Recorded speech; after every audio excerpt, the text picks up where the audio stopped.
Hello. Hello. Hello. Hello. Ta-da! Hello, everyone. Welcome, welcome, welcome. My name is Harrier Citadel, avian alien sentinel of Fort Misthaven, perpetrator of creative chaos and general maker of things. Welcome in, welcome in. Hello, Brad. How are you doing? Good to see ya. Let me just nudge. There we go. There we go. Hi. There we go. How do we do this day? I'm personally still absolutely out of my mind excited from yesterday's hype. Oh man, the hype is so real. Like there's epic, and then there was what we are going to be dissecting today, which came out yesterday, and it's like very big hype. Toaster, welcome in, welcome in. I do good. That's fantastic. Fantastic. It's good to see you. I hope the PC is behaving itself. Why is my OBS being slow all of a sudden? OBS, why? Are you okay? Are you okay, OBS? About the usual, which means a handful of vague disasters, some caused by self, but most caused by others. Vague disasters. Oh dear. I hope you were able to put out the majority of the fires that needed putting out. And light crackers under the seats of those who needed crackers. If you catch my drift. Oh dear. Because sometimes inertia is also a cause for chaos. Amazing how that happens when inertia is a cause of chaos. Crazy. But yes, today we are very many things, but inert is not one of them. I'm very excited. We're gonna give it a couple of minutes before we have a look at the video, because I actually got the file, which is really cool, because then it means that I can actually show it to you without internet buffering. And it's going to be really cool. And what we're going to do is we're going to go through it, enjoy it in all of its spectacular glory. And then what we're going to do is we're going to go back, and a little bit at a time, we're going to go stop and start, and literally just pull the thing apart and appreciate all of the effort that has gone into it. So, for context, what we're doing today, if you have not read the title of today's video, is that earlier in the year, I drew a little fan comic for Wilhelm van der Bos in celebration of his return to streaming after going indie. And he asked very nicely if he could turn it into an animatic.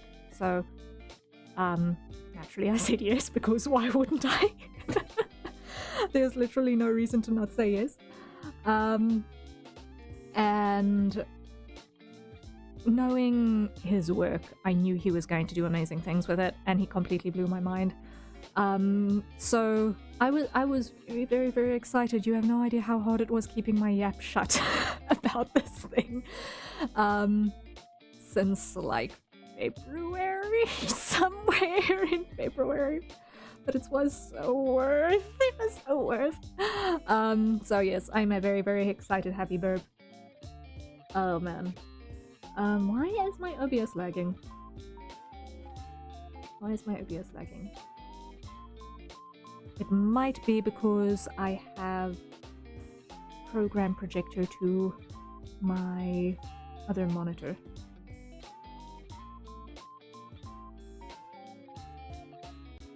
Let me just do this.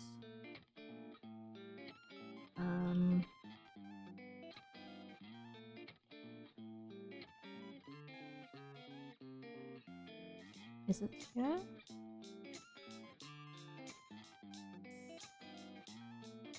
Let me just make it windowed.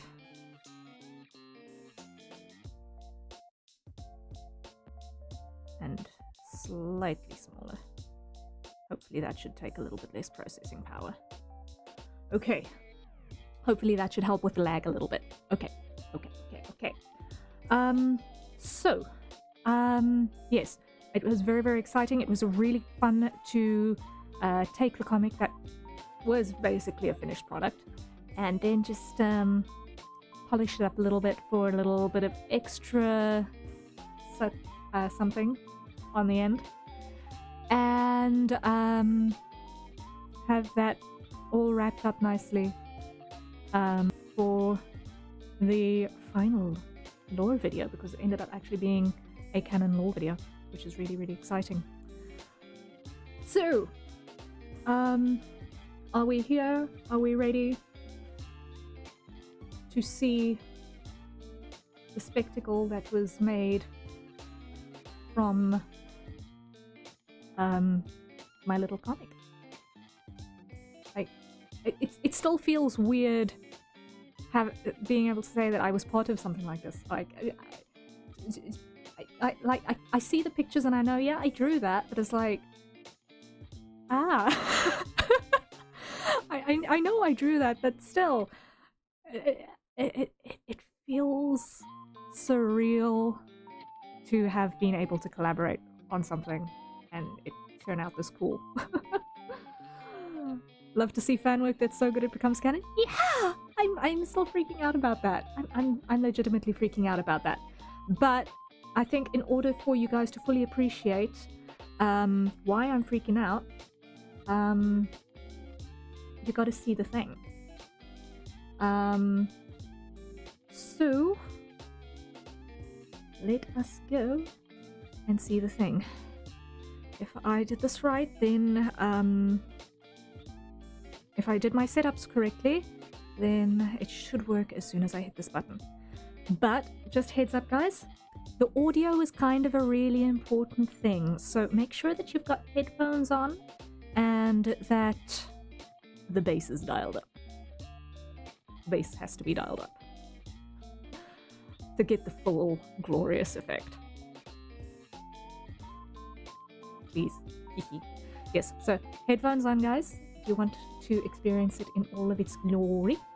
And then we're going to have a look through the full video, and then we're going to slowly take it apart, and I'll be highlighting all of the cool stuff that I've spotted or heard, and it'll be along those lines for today. Are we ready? Hands up in chat if you're ready.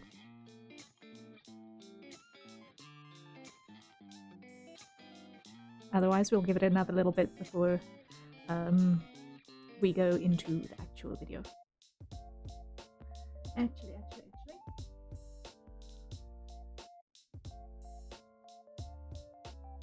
Let me just get that up to there. There we go. Just needed to adjust my hydrate timer so that it wouldn't go off in the middle of the thing by accident. Ooh, that would have been unfortunate. Are we ready? Shall we go? Shall we watch the thing? Dun dun dun! Okay. Are we ready? Are we ready? Okay. I'm not getting any responses to the negative, so I'm going to assume we're all ready. Okay. You have been warned, headphones on, and I hope this works the way that I expected it to work. Yeah!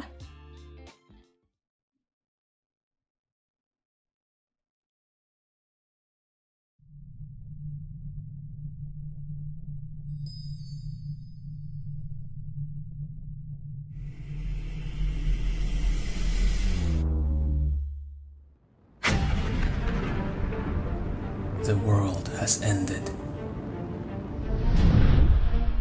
Again.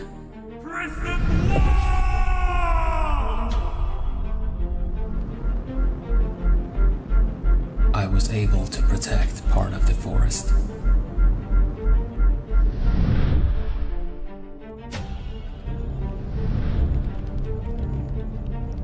But not even my most powerful magic could stop everything else from falling apart.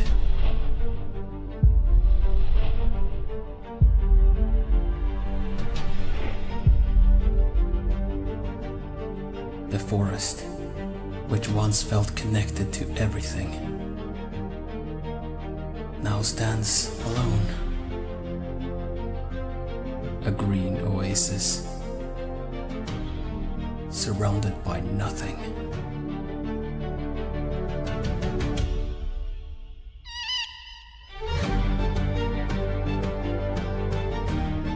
Even so, we keep flying.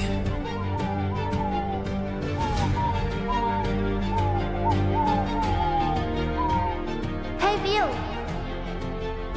Hoot hoot!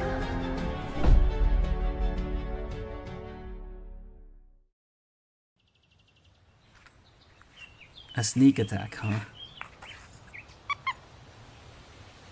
Man, I totally got you. Alright, Bloomy. Let's go home. The trees may have burned away, but the forest is still alive and well. And it will grow back. Stronger than before.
So you saved a tiny patch of forest.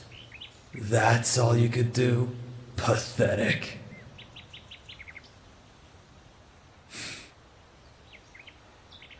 It's more than you could do. What kind of tea shall I have later? Don't take me lightly, you arrogant fledgling! Are you listening? Hey! Wilhelm!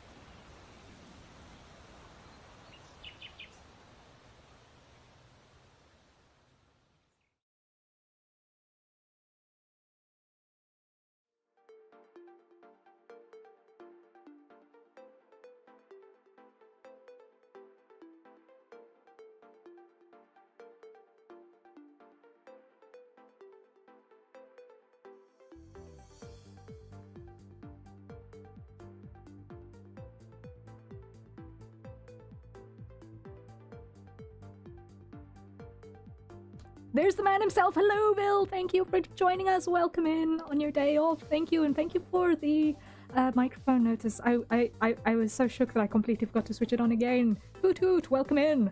Grahazik, welcome in as well. Good to see ya. Yeah. So, oh man, there is just so much goodness in that pack of editing that needs to be spoken about. Oh my word. I am shook on every level. I lost count of how many times I've watched that in the last 24 hours. It remains amazing. Sorry, missed the screening. I was trying to sort out some buffering issues. That would be the Misthaven debuff. That would be the Misthaven debuff. Oh man. Happy to have gotten an opportunity to animate your art. Oh, thank you so much. No, it was I can't say it was an absolute pleasure because that would be a grievous understatement. It would be a grievous understatement. It was just the most amazing thing to have the opportunity to actually get it worked on, and then you took it and just made it more incredible than I could have possibly imagined. So I am wildly happy.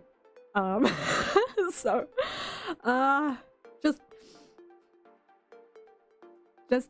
super excited about literally everything.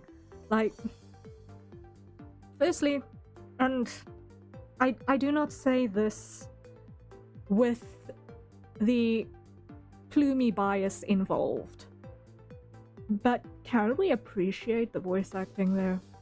Like, I know that I am someone who has got a weakness for a good voice, but oh my word, you did so well. Like, throughout, you did amazingly. Like, as always, just epic up there. So, as a precursor to literally everything else that I am about to say, the voice work was peak. So, yes. I am very grateful that my little doodles could accompany that. Because it just worked. It just worked. Honestly. Oh, but I think what we need to do is we need to go back to the beginning of that and really just break it down thoroughly, little bit at a time, to fully appreciate what's going on.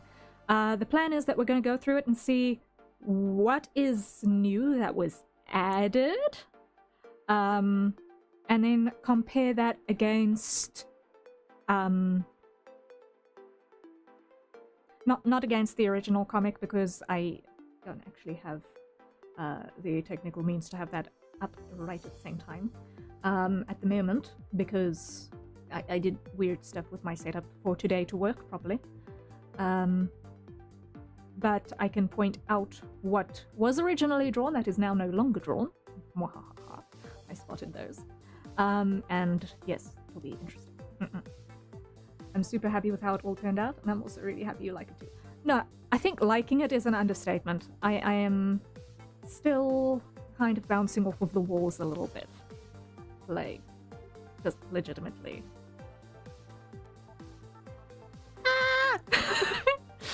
Just I am a very happy Plumie. But alright, so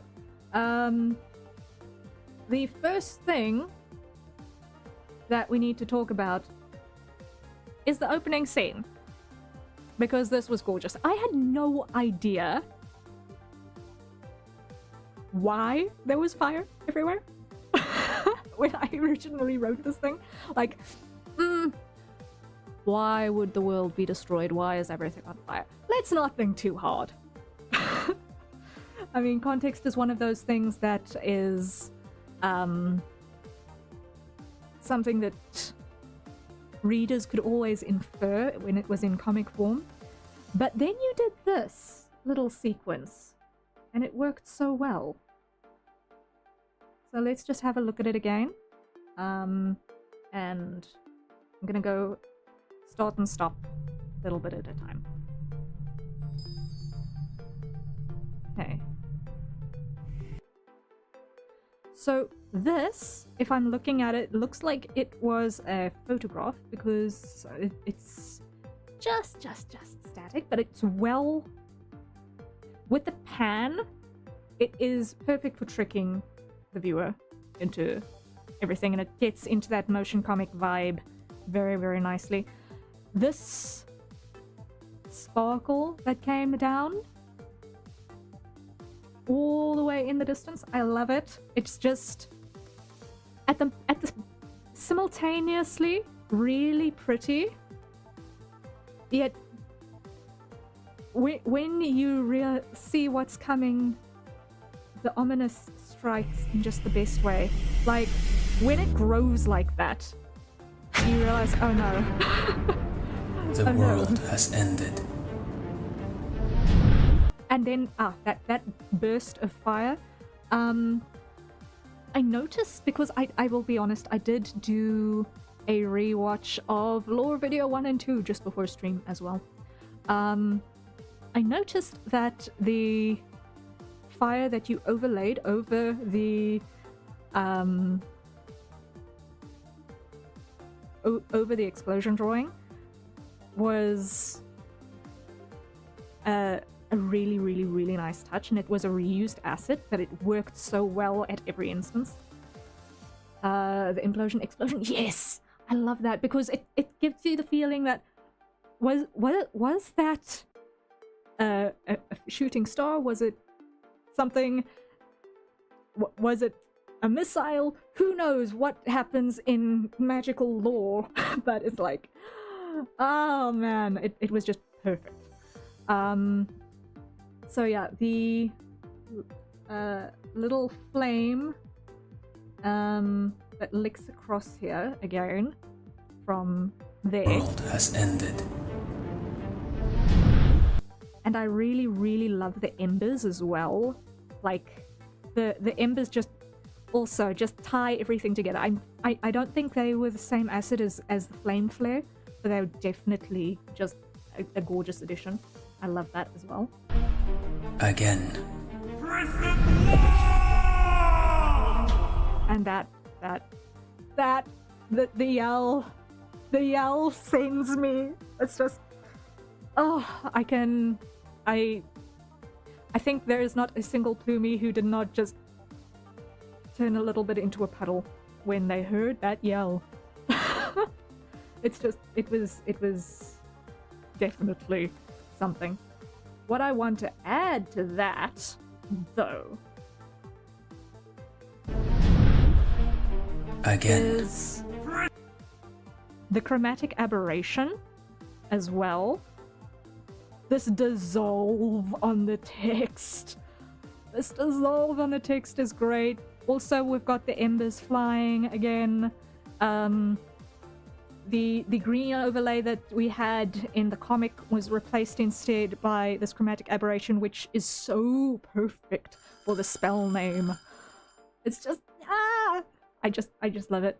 That was my hydrate timer. So everyone, it is time to acquire your nearest safe for consumption beverages and quickly take a sip while we are dealing with this epicness. It is important to stay hydrated while one is observing the apocalypse, apparently. Because it's easy to dehydrate amongst all of that toasty. Boots, hello, good to see you. How are you doing? Again, yes, we've been witnessing the apocalypse again.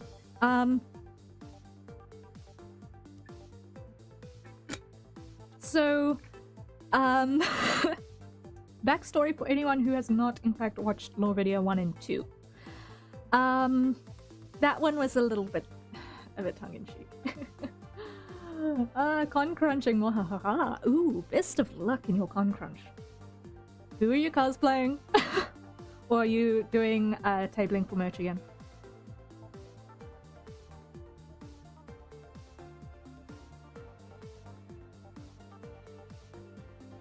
Well, you know how it is just park yourself in orbit and watch the world end for the umpteenth time.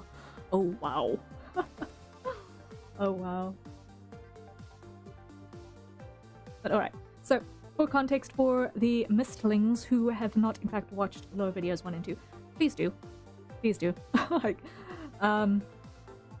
if it weren't for the fact that I think my my poor machine would fall over from trying to run all of the things at the same time, I would definitely consider bringing those up as well. I should do that at some point? Yes, you should. You should. Absolutely, 100%. It is totally worth it. Gonna cosplay a poor suffering artist behind 3 tables this summer. Ooh, best of luck at the tabling. Sending all of the motivational pom-poms, and just all of the cookies. You need the cookies as the table snacks. Yes, so cookies for rain for table snacks.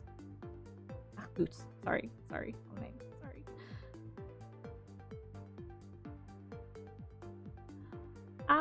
Anyway, moving along swiftly.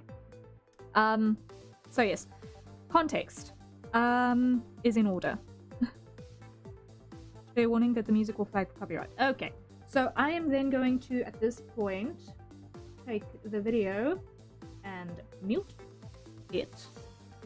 And then we will deal with the consequences later. If I have to end up privating and removing the VOD, well, we at least had a chance to talk about it, I guess. I will live off of the cookies and Monster Energy for the whole summer. Oh my word. They're royalty-free assets, but they need crediting and such. There will be a 1 and 2. Oh, okay.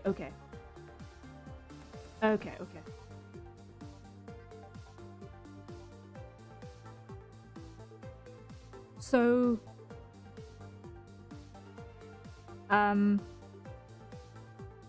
as in the law video 1 and 2 would flag for copyright, without credits.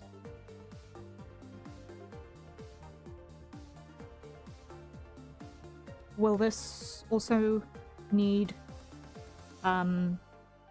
credits in this description? Because if so, then I should just probably quickly edit those in. Just making sure.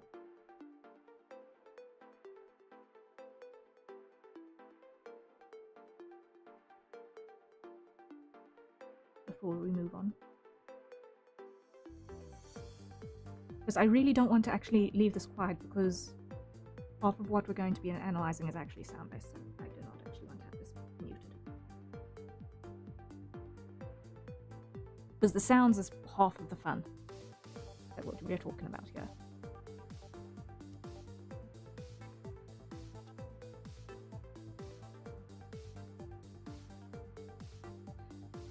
Anyway, back context.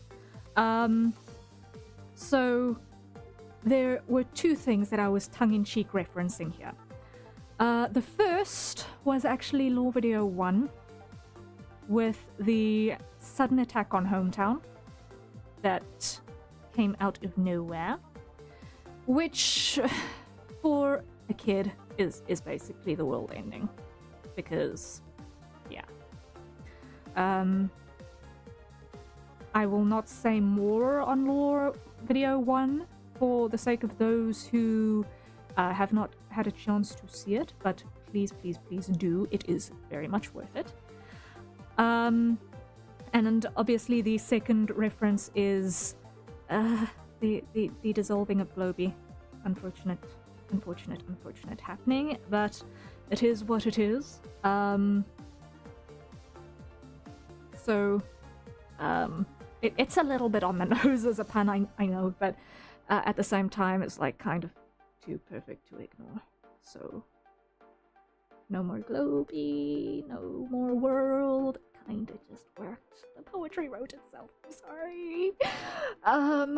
But it was all the same a little bit of a cataclysmic event, and we are grateful that there is a legacy. We are very, very grateful that there is a legacy in the talents who were able to buy out their IPs and continue as indies, Wilhelm being amongst them. And honestly, I didn't really know if this was going to be insensitive. I really didn't want it to be insensitive, so when I was writing this, it was something that I was a little bit concerned about. It was much better received than I was anticipating. So I am grateful that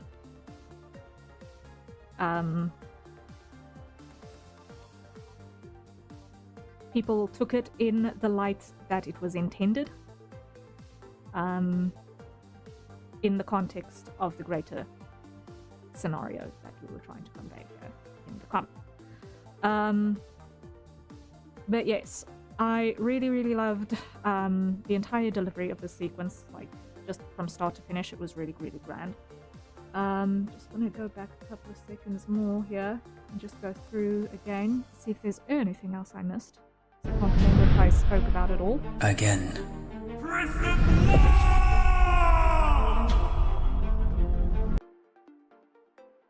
Moonshiro, the prison wall, yes! Oh man. Hello, welcome in. Good to see ya. Oh, yeah, that line is going to live rent-free in all of our heads for all eternity. Hello, Moonshiro. Welcome, welcome, welcome. Good to see you. Good to see you. Josh, welcome in, welcome in. Hi, hi. Hope you guys are doing good. Hope you guys are doing well. Is this yours? I drew the comic initially, but the video editing and all of the voice acting and all of the extra bits that we're discussing, little pieces at a time, were done by Wilhelm van der Bos, who is here as well, I think. He's still lurking about. So we are being graced by mastery in the form of the editing, because this is a lot of editing. It's so cool you did the original. I just did a comic. It was a little itty bitty 6-page comic as a welcome back present, and it was apparently good enough to turn into animatic, and I'm very, very, very grateful for that. And it seemed well received yesterday, so you worked on this that while doing all stream, and you didn't say. I know you couldn't, but still, you worked with Morality. Yeah. We were kind of half talking about this, I think, since February. I know it had to be released in. I was at least drawing things in February because I know March was insane. But yeah, I'm very good at keeping other people's secrets. I'm not so good at keeping my own secrets, but other people's secrets I'm okay with.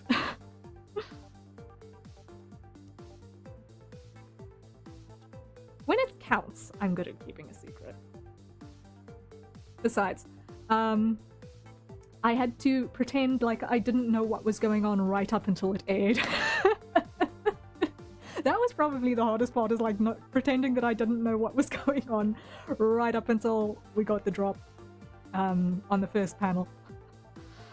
Proud of you. Oh, thank you so much. Thank you. I'm just very, very, very grateful that it was well received and that everyone seemed to enjoy it. Like, I'd enjoy making stuff with or without other people seeing the stuff, but knowing that it makes other people happy is just a whole nother separate kind of joy bringing. It's just...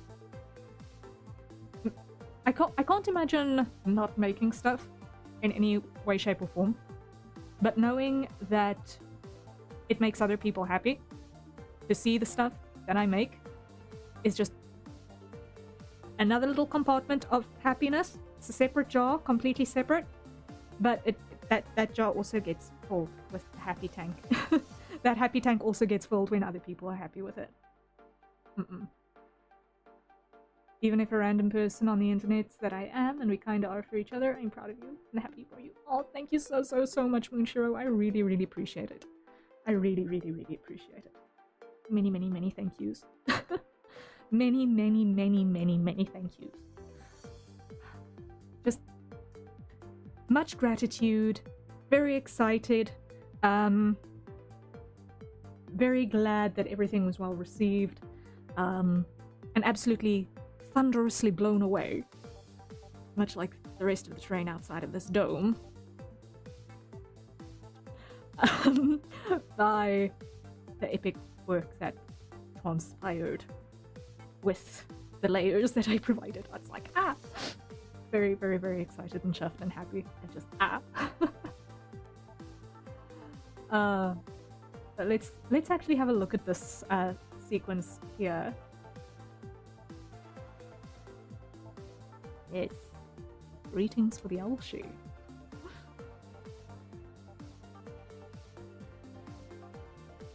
The comic is really good. Thank you.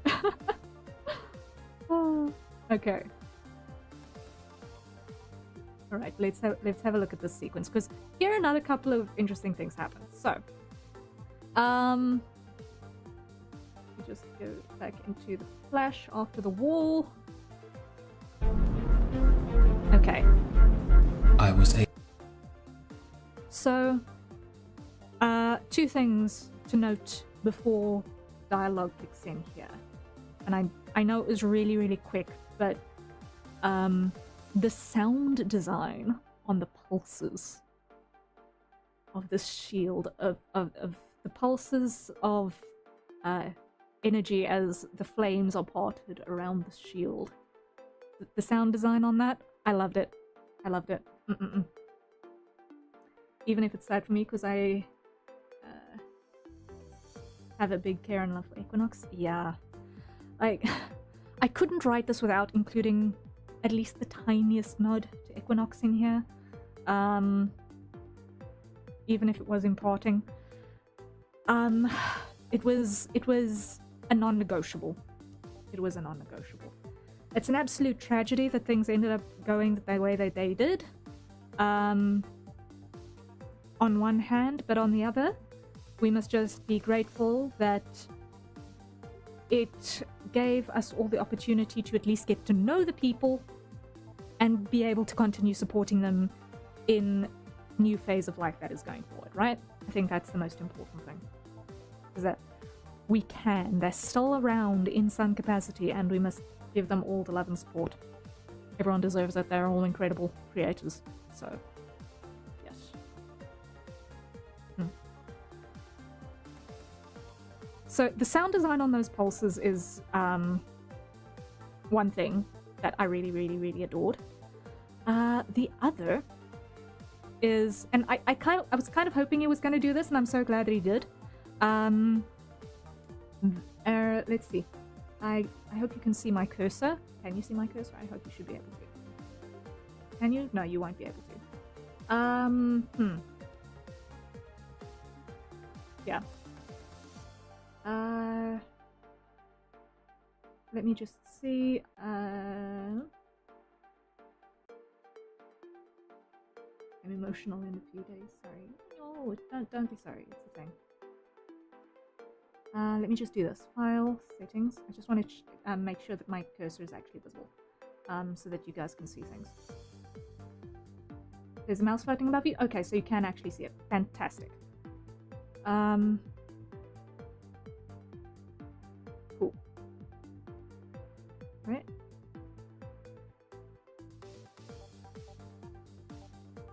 Wait, that is the wrong cursor. How did that even happen? Hello? How did that even happen?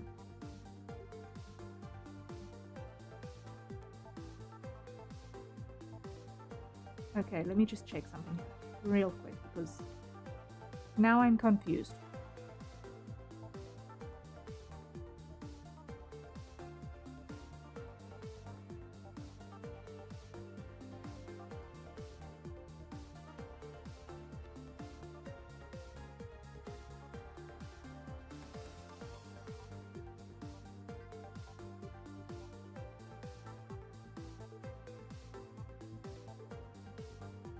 Okay, my internet is busy doing the blip.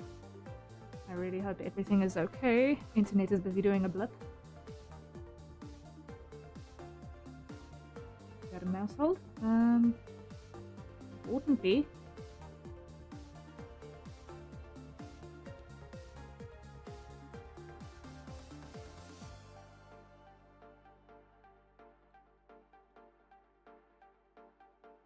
Okay, I don't know why cursor is there now all of a sudden. Okay. I can't fix that because I don't know how. I don't know what's broken, so I can't fix it. Alex, welcome in. Good to see you. Good to see you. In absence of ways of fixing that, let me just stand up there so that you can't see it. Let me see. I used to have.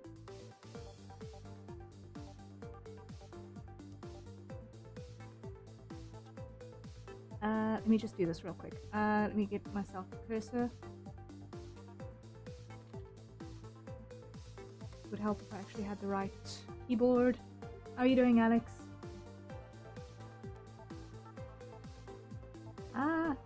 Cursor. Okay. Let me just grab it.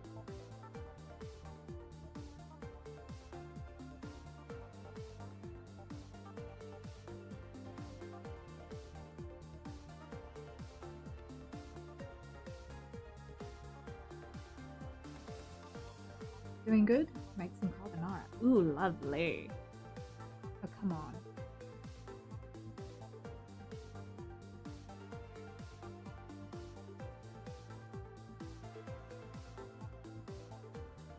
That's not it.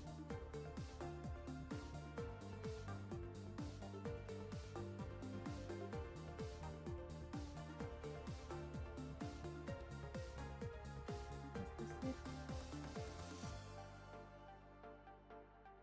Yes. Copy. Let me just put it in the right place so that it doesn't crash my machine.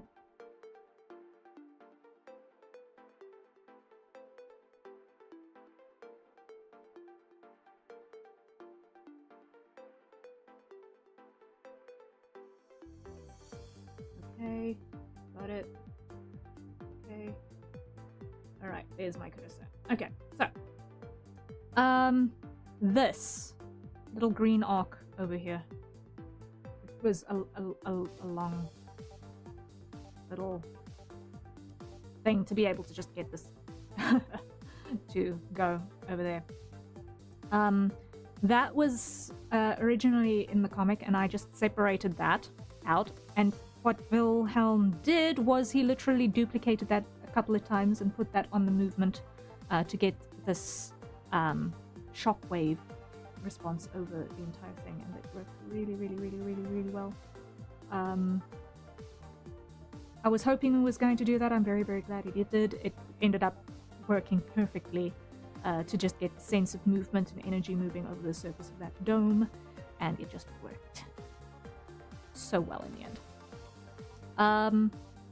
One of the things I'm still really proud of in this particular panel or shot, in this case I suppose one should call it a shot more than a panel, I think, is that despite all the busyness of the rest of it, you can still see texture of trees happening, and we can see a building. We can actually see the mansion that is the sanctuary, and it's such a quick thing that it's easy to miss, but I am very glad that it is still present, because it's kind of a useful landmark. Able to protect part of the forest. And there's our flame flare again and again, and this is not also even my interesting, most powerful magic. is this energy pulsing in the back behind the repeated flame flares. That was really cool. Like, legitimately, I was really impressed with how that came together. I love the color overlays that ended up happening over the artwork. That it just pops so much. Like, I just love how that worked. I think what I'm going to need to do is I'm going to need to take this bit by bit, because there is so much to decode that I think going and trying to do scene for scene everything all at once is not going to do it justice. So I'm going to decode visuals first and then come back to audio, I think, for the rest of it. There's still so much. There's still so much.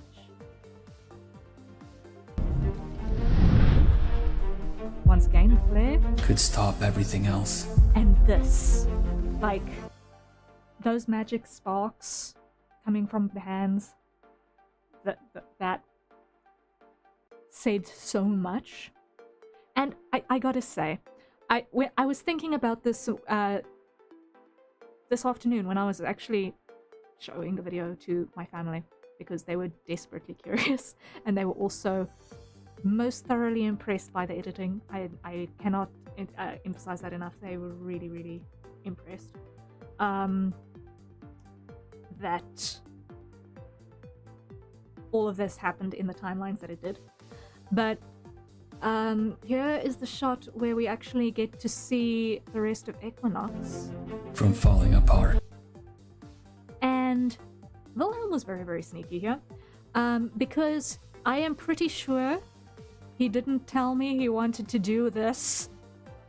He didn't tell me he didn't want that he didn't want to do this, because I am pretty sure that if he had told me he wanted to do this, it would have been a spoiler for me, because I did not know that that was the plan, because I did not cut these guys out of this line art madness. So Wilhelm had to do that himself. And it's like, I was not expecting that at all, but it worked so brilliantly, and it broke me a little bit. It legitimately broke me. Like,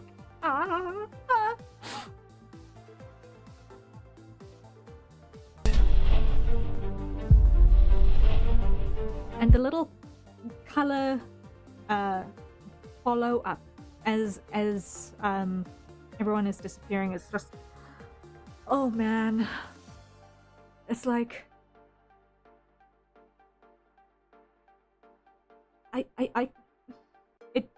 it was just visually stunning. I can't.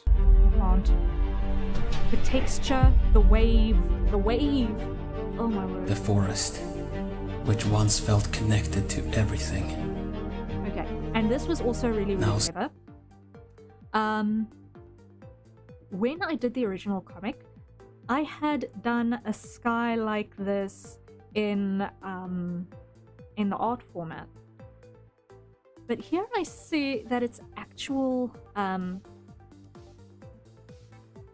IRL footage.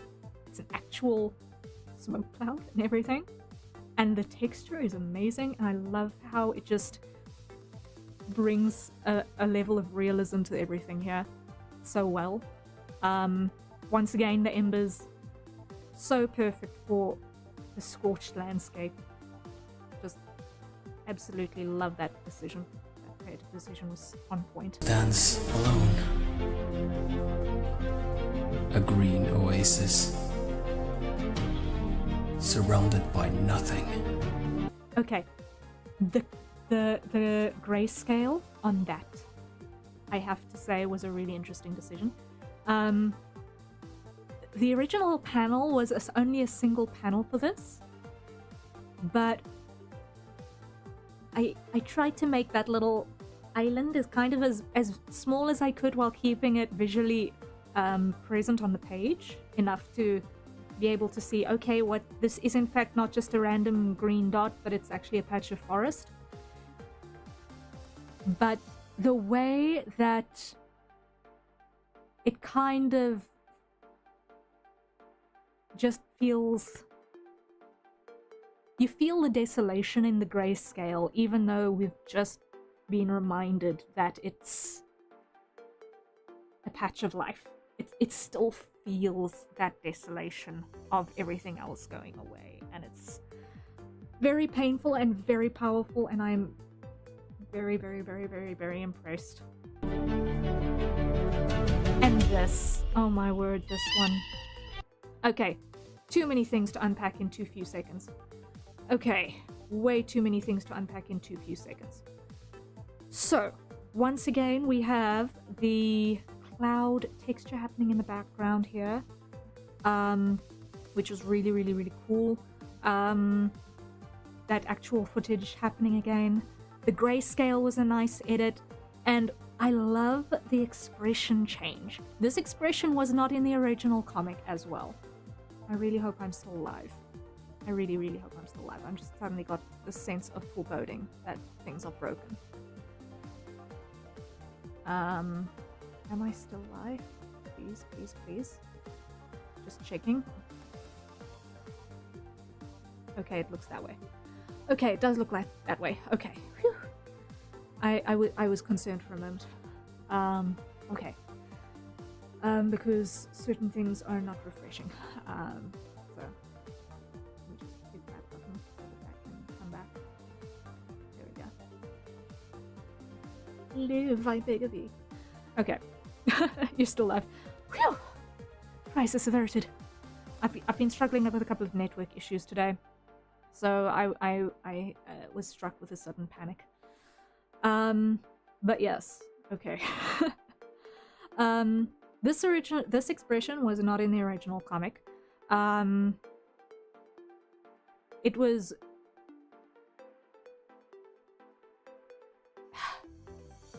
not as tired.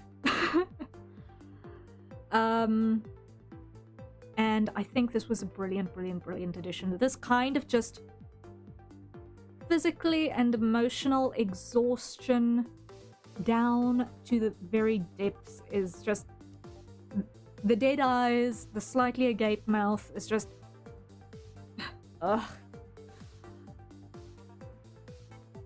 Before the next part following this, I can add a bit of commentary if you like. I would absolutely welcome that. I would absolutely welcome that.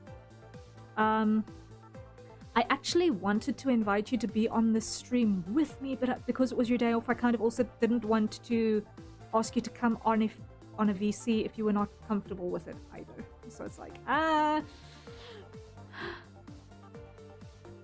if you're feeling spontaneous, I would be more than happy to have you come on as well, but it all depends on if you're okay with it. If you're not feeling spontaneous and you want to keep giving your voice a rest, you can by all means give commentary in chat.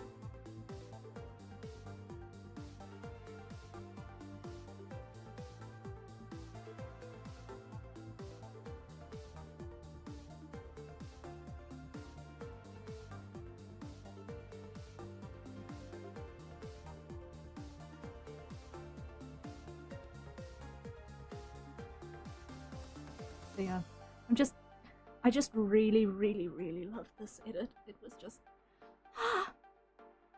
it worked to convey the exhaustion. I hate how good the panel is. It's like... There are... a few ways that one can indicate exhaustion in comic art. And the dead eyes is one of the most powerful ones, and the fact that the pupils have gone in this edit, the half-closed eyes, it works. Sure, just give me a moment. No problem, no problem. Let me just make sure that audio is in fact in all of the right places.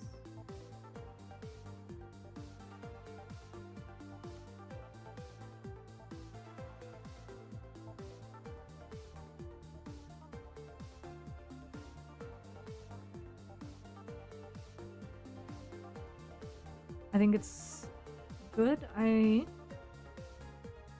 went away to take food that I didn't see the panel before those. Ah. I see.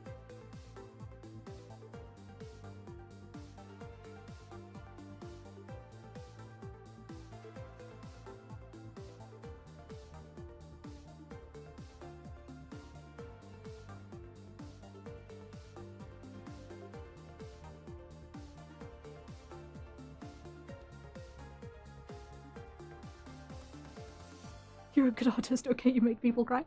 Okay. My storyteller heart is happy with that response.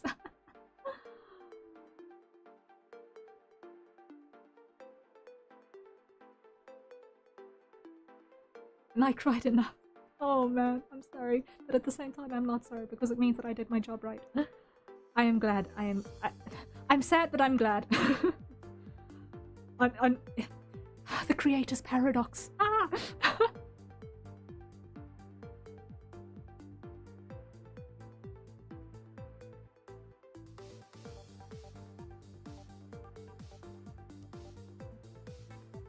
The creator's paradox.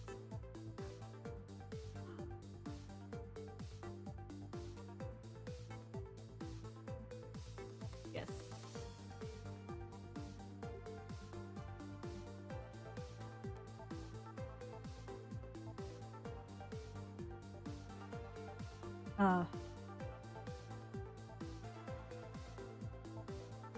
I cried enough in this week and it's only Monday and Tuesday. Yeah. That you have my sympathies on that, I'm sorry. Hopefully story feels help it be easier to get through the not story feels. One can only hope. Let me just pop that up there. I'm not happy with where it was hovering over my shoulder.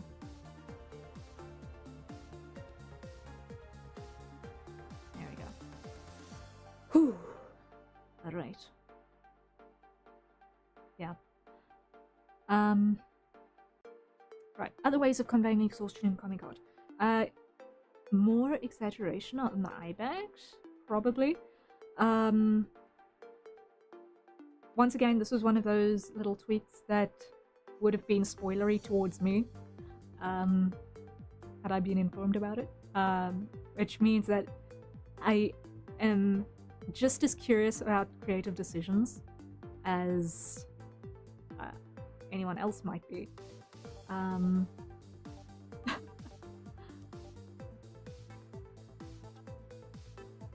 on, Harrier, please hoot at us. Okay. Hoot hoot, Moonshiro. The neck is marvelous. Thank you for pointing that out. I actually had, not long before this, had a good long study session looking at the neck. The side muscles, whose name is very long, and I only ever remember because of simplifying it down into Stern Clyde the Mastodon. But I can't actually pronounce the whole thing right now. He's okay. He's okay.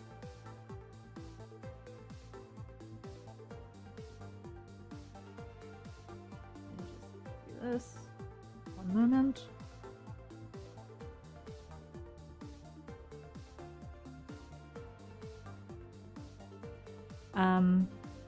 But yeah, so I did notice actually when I was doing my studies that because of the shape of the skull, there actually needs to be a connection point, and just behind the jaw here, there's a little bit of a curve as the muscle actually connects to the bone, which was a very, very subtle thing that I wanted to add in.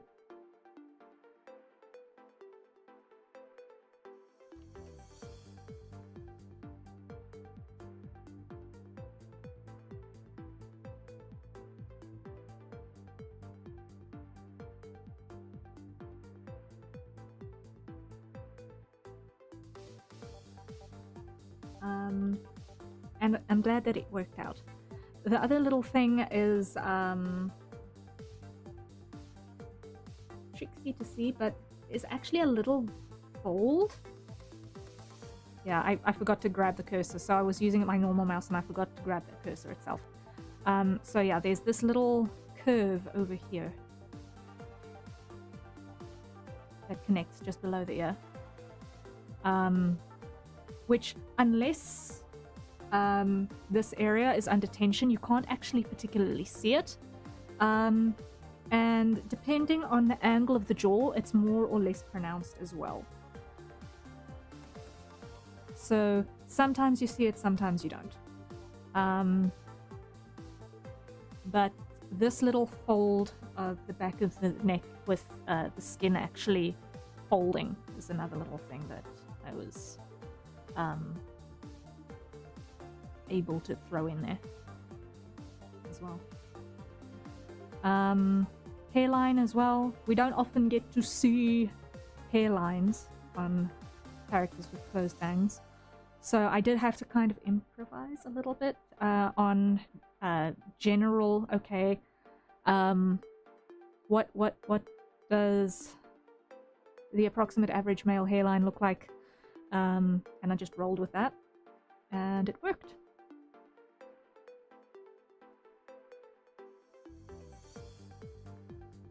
Yes, apparently Vil has a forehead. Indeed.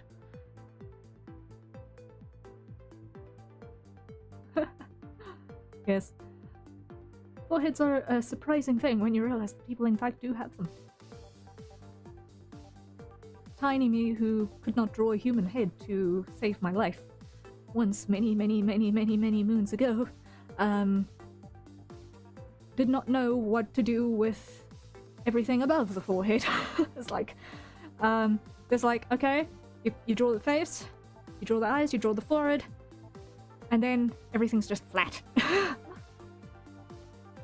Just flat. Like, I did not know how to properly draw the roundness of the top of the human head for the longest time. And yeah, let's just say it's why I spent my formative years mostly drawing dragons. Just because I could not draw human heads. It's tricksy. It's tricksy, okay? But then again, I was also being stubborn as a mule and didn't want to, you know, do sketching with construction. Because that's for other people. Tiny people problems, right?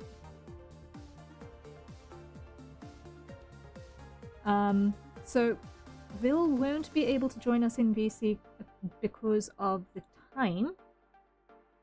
And I thought I'd hit the enter button on that. Whoopsie. So I don't know if it will still be possible to get the commentary before the next shot.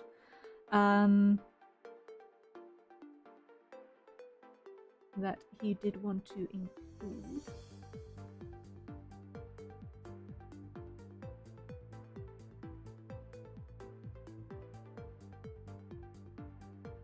I can hear him. I can type it out. All right. So there, in this transition between this shot and the next, there are so many little things happening. Like, I'd want to almost comb through it 4 or 5 times to just get it in all of its glory.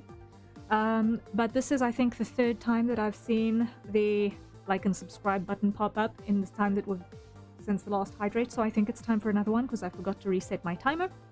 So everyone, acquire your nearest safer consumption beverage and let's take a sip, shall we?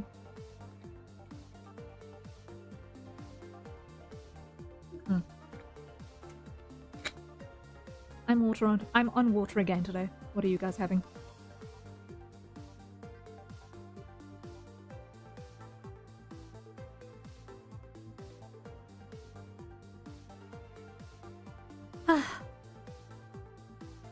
Also water?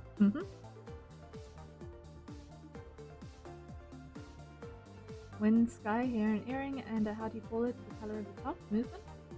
Some juice. Ooh. Okay, so what does Vil say? Let's see.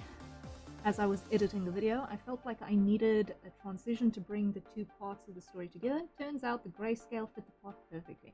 Oh, I agree wholeheartedly. Like, the... let's just comb back a second here, because the grayscale decision here, alongside the ash that we see in this shot,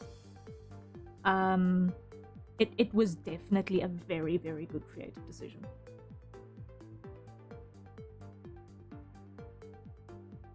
Both as a way to make the small patch of forest seem like a poetic victory, and to emphasize what follows.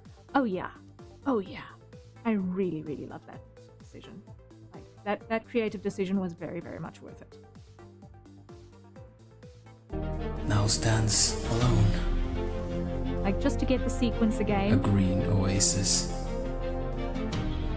Surrounded by nothing. Was it not green in the original? I didn't see the comic. Now, in the original, let me just go back.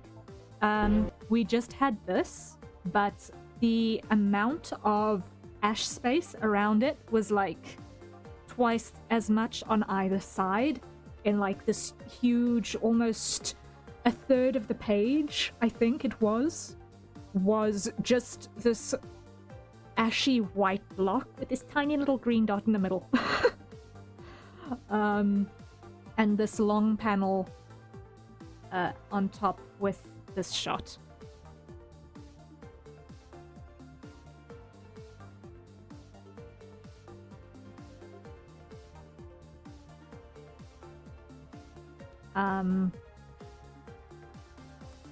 So the entire Now gray, stands alone. A green this oasis. gray scale overlay onto this from here where Surrounded it by desaturates so smoothly that was all Will. I think both show the isolation. Yes, they do very, very well. Like, the one thing that I would say about the Oasis panel is that if I didn't put a shadow on it, it would just look like a random green dot in the middle of nowhere. But the shadow is two things. It is the actual shadow cast by the trees, as well as the slightly less scorched patch in the lee of the dome. So by the lee, I mean the part of the air that was obscured by the dome itself. So in that area, the flames weren't directly there quite so much. So there would have been thermal turbulence in that area, but it wouldn't have been quite as flamey. So it was still definitely enough to char everything behind the dome, but not quite to the point of the complete vaporization that we'd see everywhere where the blast pulled through on its own. Like, there's still the entire canopy of that area is still absolutely decimated, but there would definitely still be stumps there. It's like how you can burn a paper if the flame is vicious enough, but not really burning. Yeah, exactly. So yeah, that was just my little aside on that one. Now, this was a very clever cut. Vil was sneaky here on the audio side. He actually found a Harrier chirp with that, and it was amazed because this is obviously my Plumie. This is my Plumie Sona design. That I threw in here. But the absolute brilliance of the cut point at just the right instant. Like, I don't know if I can comb accurately enough on my slider here. I don't think I can. I need a screen that's 4 times as the resolution so that I can actually comb it appropriately to get the full gist of this. But like, can I pause in just the right moment? I miss it by like 2 frames. It's so fast but so perfectly timed. Like, I can only imagine that this took more than a few minutes to make sure that it was timed just so. I think if it's on YouTube and you go the slow, like 0.25 speed, yeah, possibly. I'm just doing this on a local file that Phil was gracious enough to provide. so that I wouldn't struggle with internet buffering to show you guys. So I'm kind of doing all of my scrubbing locally in OBS. I wonder, will this work? Will this work? Hold up. I'm just checking something, and if you see OBS appearing over my screen for a moment, I apologize. You shouldn't. You shouldn't? Okay, you don't. Fantastic. Let me just move this over here. Okay, just switching my screens around. Yeah, that should give me a little bit more length to work with. Okay. Not much, but it gives me a couple of pixels extra.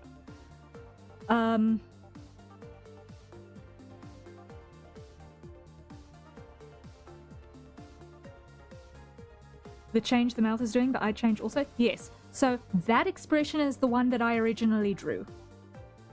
That expression is the one I originally drew.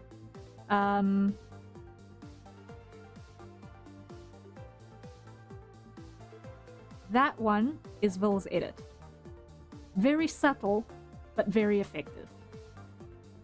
Very, very, very effective.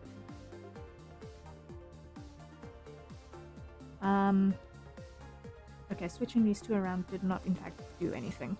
Let me just put it back so that I can see chat properly.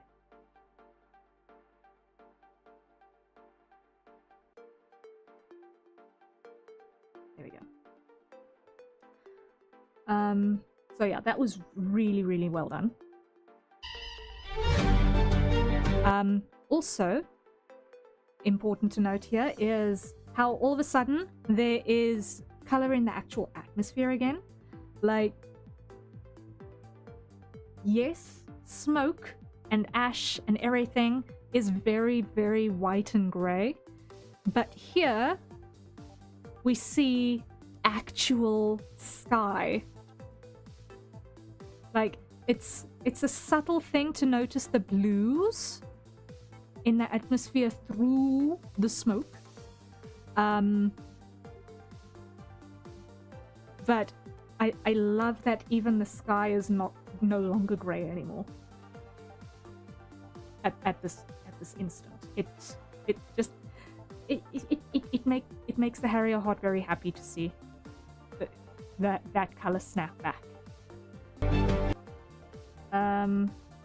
Just want to see. Also, I really like, and I'm going to just come back for a second here as well.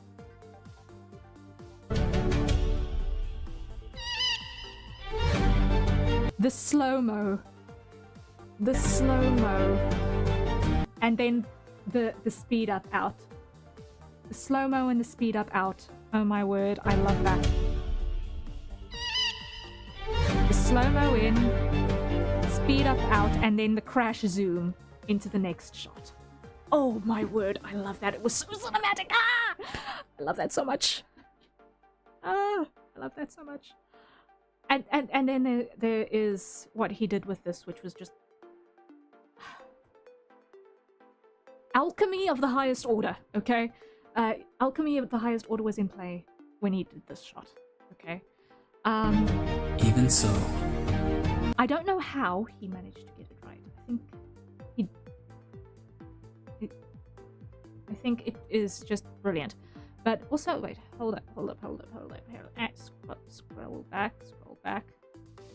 Just want to see. Okay, so crash zoom in. Okay, the actual frame cut between there was super sneaky, but so well done.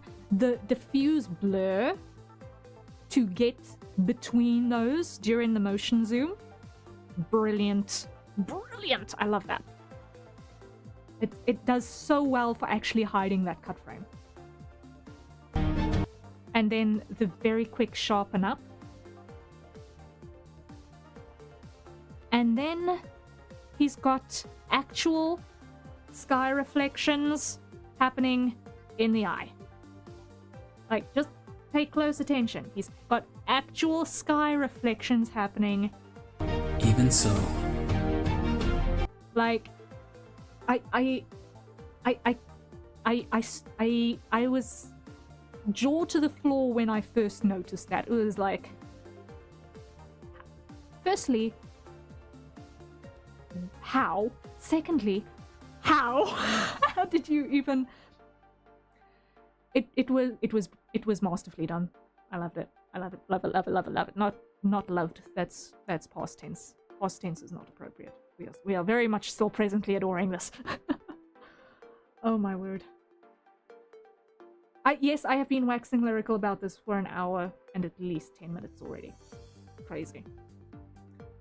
These edits are just amazing, and I haven't even gotten into the depth about what I think about audio yet. Oh boy.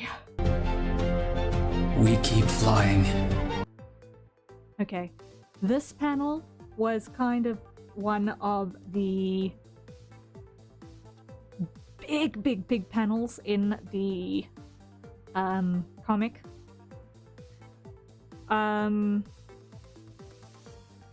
The atmosphere was very similar. The sky and clouds were Bill added. It looks like it's also IRL footage that he has just put a little bit of a diffused blur on to just hide the fact that it's actual camera footage. The sunlight, everything, it's got the same vibes as the original comic, but the movement is just so dynamic and a perfect selection on that front. The horizon in the original comic did have this arc to it as well.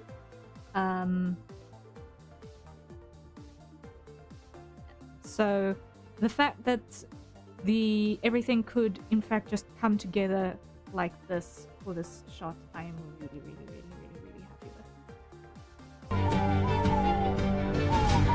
And the way that everything just expands and comes closer was just also brilliantly done.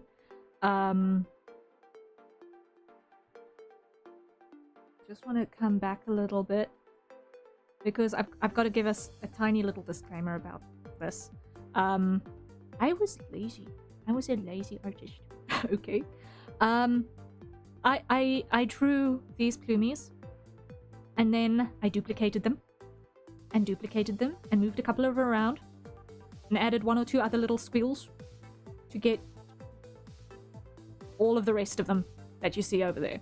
So if you look very closely, you'll notice some shapes that repeat themselves.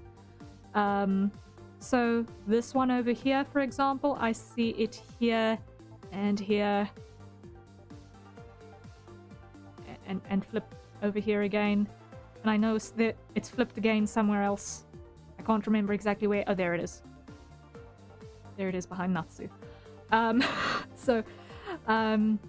That is a very common trick in comic arting, is to duplicate for silhouettes and just move things around to kind of mask what you're busy with, and just try and get everything to more or less make sense to the aspect that you are working with. In some cases, it's a little bit more obvious than others. Like, for example, the duplication of CL's plumie in those instances. It's a little bit more obvious than, for example, on the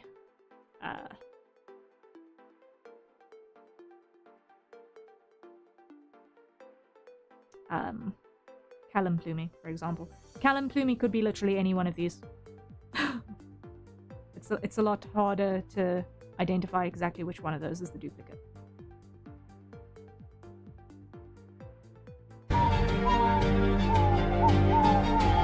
Okay, I love the burnout into the white here. Also with a little bit, it looks like also with a little bit of chromatic aberration, but I'm not 100% sure.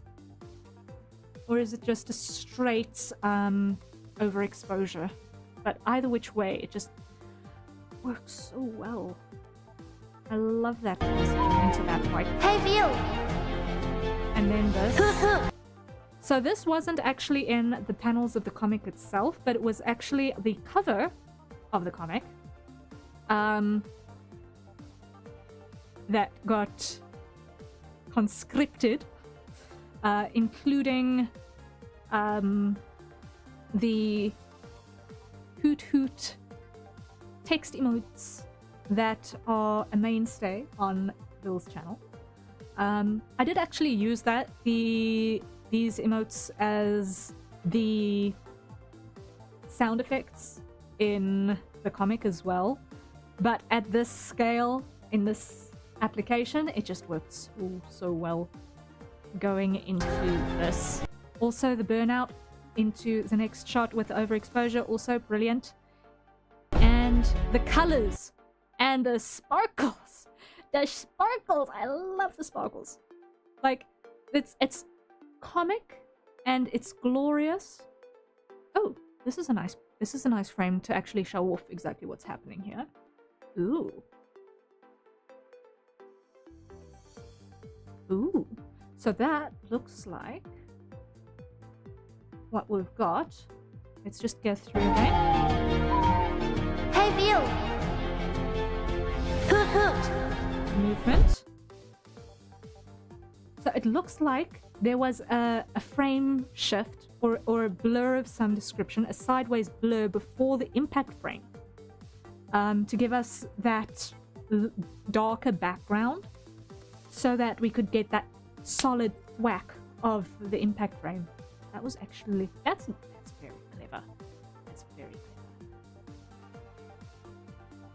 But just look at these sparkles. They're such cute little stars.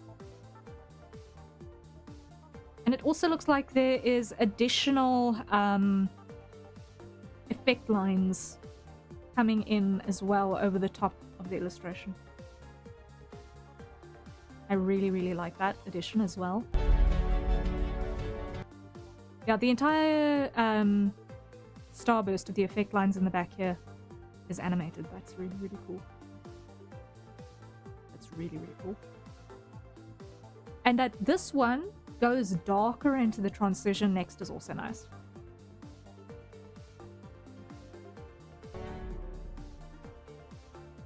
Because that gives us a sense that it's a cut to a new scene. A sneak attack. I love the lens flare. The lens flare is grand. I love it. Huh? The wing movement, the squish. Man, I totally got you. Alright, Bloomy. Let's go home. Can we talk about how the music design is amazing and adds to the vibe and emotion? Like, what? It's so... Yeah, I'm gonna come back and just talk about the sound, because it's too much to unpack all in one go, I think. I'm definitely gonna be coming back to talk about the sound, because we'll go through visuals, finished, rewatch again, and then unpack sound in more detail, because there's so much to unpack that I really adore.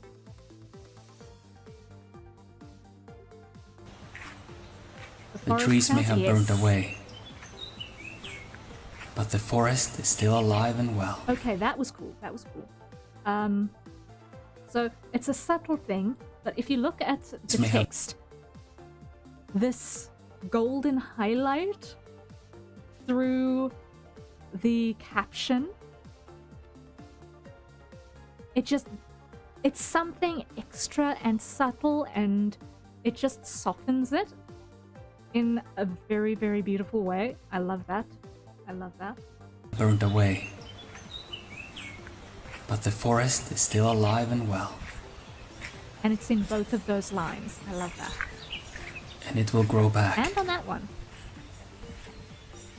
Stronger than before. Alright.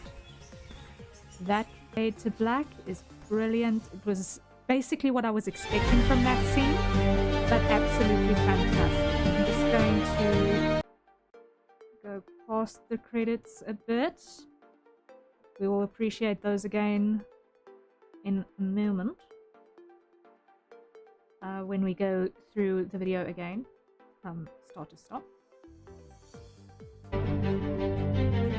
But yes, this needs talking about when we get back to this. That needs talking about.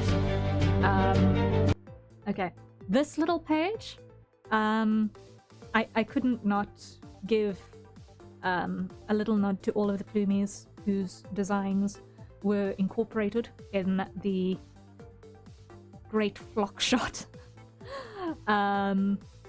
Because I did want to include some people who I could find their designs for on the Discord server. So since the making of this lot, a great number more have joined the collection. Some of them, I believe, have also gone through a couple of refinements as well, because you can actually, on Vill's begone, commission him for a custom plumie design. So if you are a new plumie and you are looking at being owlified into an adorable little plume, then by all means you need to be going to his begone, which you will find on his channel as well. It is begone.co/The Alchemist. So head over there if you are interested in getting a plumie or other art. He does a lot of really gorgeous painterly style things. Very soft but also very dramatic and dynamic. He's got an amazing ability to style mimic as well. Very good at concept art. I cannot recommend enough. So definitely check him out too, in case it is something that will suit a creative vision that you might have. I have personally got one in the pipeline that I want to commission from him, very, very specifically, for Project Misthaven. There is a painting that I need for Project Misthaven that he would absolutely slay. So I am working towards being able to get that. I just need to polish up 2 more little design things, and then I can start saving for that painting commission. So that is something that I'm looking forward to, because I need to have him paint that thing. Like, I could probably do it myself, but he would do it better. Or at least in a way that stylistically would be too perfect to turn away. So I need. But Ciel, hello, welcome in. Good to see you. Hope you're doing well.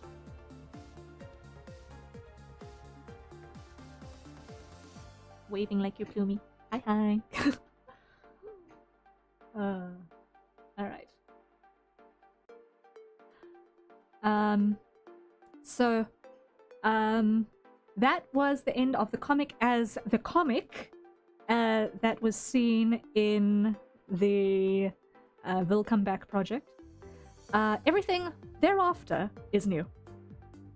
Waking up. Ooh. Welcome to consciousness. You have my condolences, but consciousness is not all bad, so the end of sleep is sad, but consciousness isn't all bad either, because we get to see cool stuff when we're conscious that we can actually remember, hopefully, sometimes, mostly. Did you make him look kind of mad at the end there on purpose, or was it a stylistic choice? It was... Let me phrase it this way. I'm coming back to that panel so that we can actually see what we're talking about here. So, this frame, it implies that he knows what actually caused the entire decimation of everything. How that actually ties in to the rest of his circumstances is anyone's guess, right? So while he was able to protect everything, well, he was able to protect his patch of forest and the sanctuary, there is still the little detail of, okay, what caused the desolation? And what is coming still? Like, it's all well and good to survive an apocalypse, but what happens in the aftermath? Prepare yourself, steel yourself, because there is more yet to come. Dun dun dun! Another question, I'm not too sure if it's your real lighting was like this in the original art, because I do remember we made a puzzle out of this and the lighting was similar, but I'm not sure if it was so much. It was similar. This one is cropped differently. So there is some things that are not quite 100% the same. And I do feel like there is also a little bit of an extra exposure layer, especially as earlier on in this shot, as opposed to later on in the shot, while he's still closer to the opening of the forest. And it gets darker as he progresses deeper under the canopy. But the forest is still alive and well. So the lighting in this shot does change, but it does And it follow will grow the same logic. Stronger than before.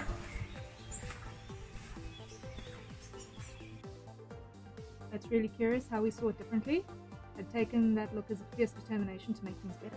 That's also a solid take on it as well, because it's a nuanced thing, because there are all of those layers all adding up to it, because that what Seal is mentioning there is 100% possible, probable, as well.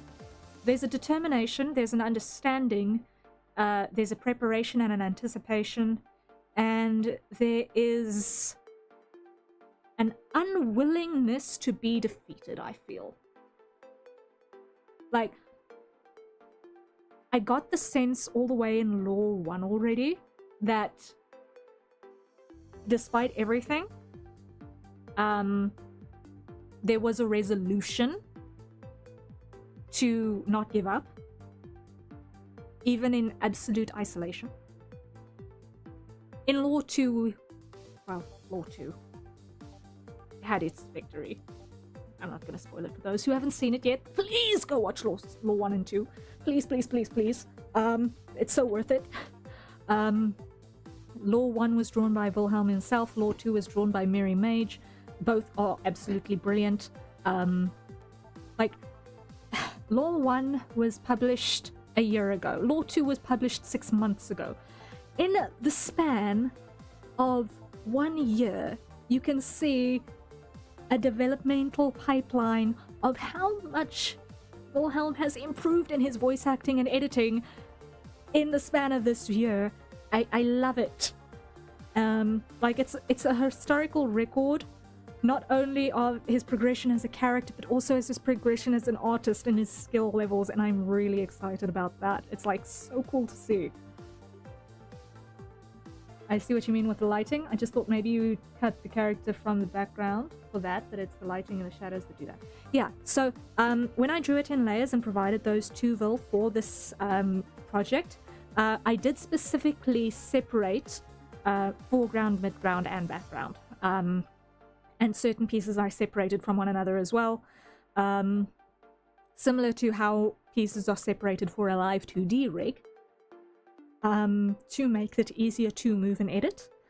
I didn't know exactly what all pieces he was going to move around, so there were some pieces that he moved himself, and we're going to see one of those soon. On top of the little edits that he did to the expression earlier that we spoke about as well. Just all the time, I need to sleep. All videos, very cool, and good job to everyone, and I hope everyone has a fun time. Thank you for joining us, Alex. I really appreciate you dropping by. Enjoy your rest, and until next time. Have fun. Thank you, thank you. But yes, we are not done yet. There is still more. There is still more.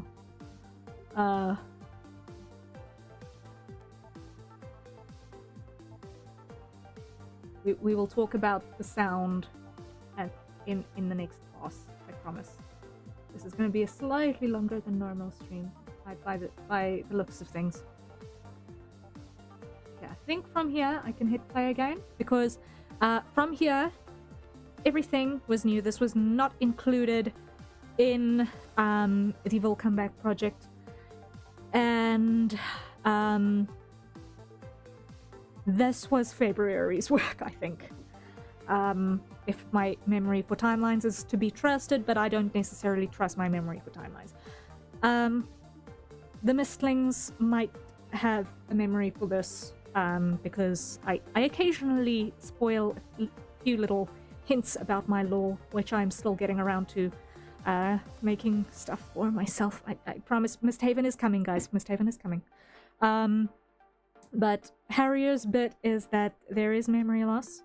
The Harrier you see is very, very, very much, at the moment, post-plot. So, a little bit more experienced, having gained a couple of memories, even though a lot of it is not first-hand information. So it feels like a little bit like it belongs to someone else. But I'm recording it down, and I will be able to share it with you guys soon. But anyway, that aside, don't trust my memory, and don't trust my memory for time even more. That's the point I wanted to make on the note of, I think this was February. But yes, all of this is new.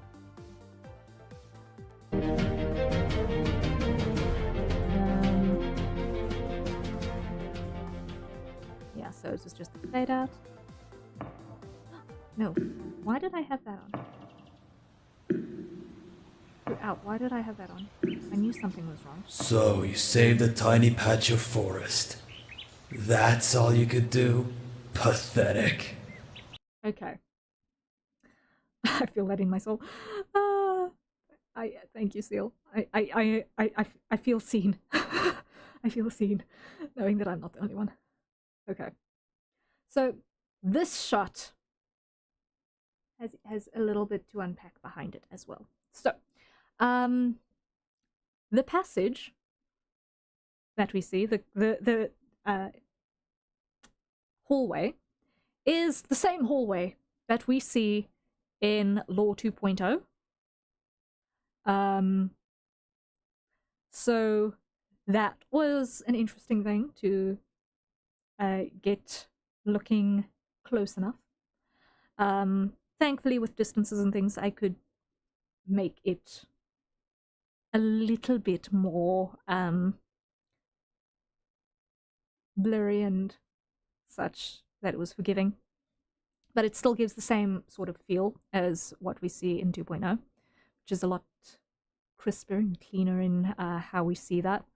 So all of this you drew more specifically for this project? Yep, pretty much, yep. 100% more specifically for this project. Literally only after Will had seen the original and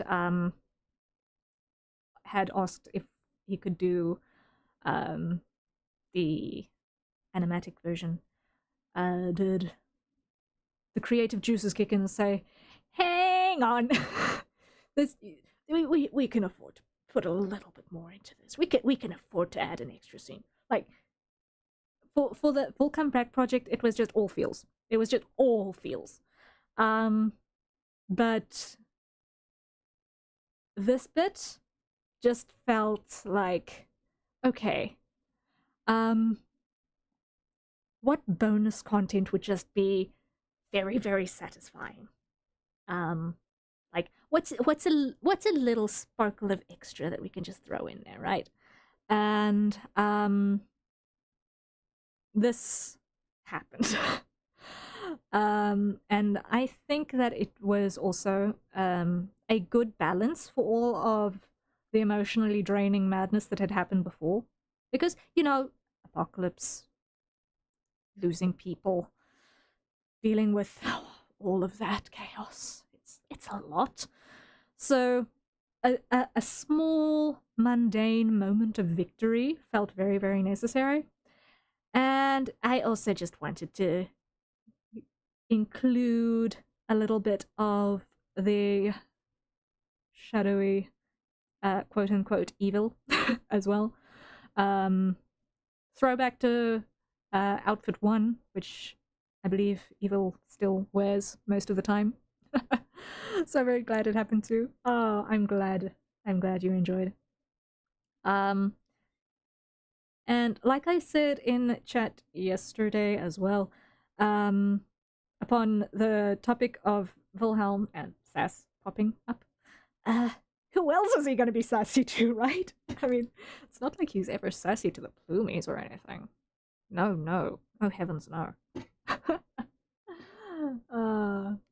But no, I felt like just letting him have the moment of, well, yeah, I managed to actually stop Apocalypse from destroying everything I care about. So, what could you do? What? You who are supposedly so powerful there inside the mirror, what could you do to prevent being evaporated? You tell me. Nothing. Why? Because you're stuck in a mirror where you're supposed to be. Waha. That was the sort of vibe that I had in my head. And I was like, you know what? Let's give him the moment. And the shadow has this thing where most of the time all he can do is taunt. And I think as a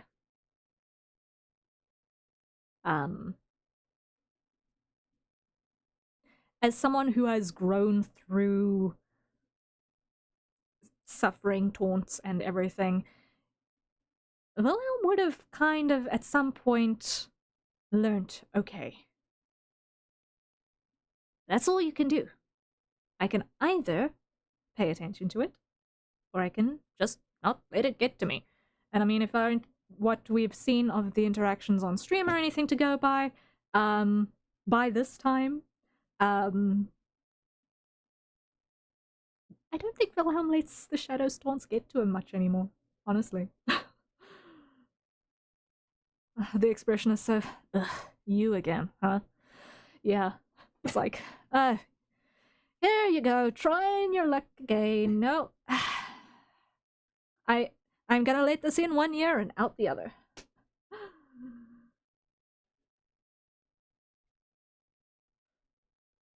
That expression is saying just what you'd say. Yeah, like it's just spiteful, but not really able to do anything more. That's all you could do? Pathetic. Okay, and for anyone who has been paying attention, this mirror as well did also appear in Law 1 and Law 2. This exact mirror did also appear in Law 1 and Law 2. So I don't know how. Perhaps the glass got replaced. Perhaps there was a time reversal spell or something to seal him back in there.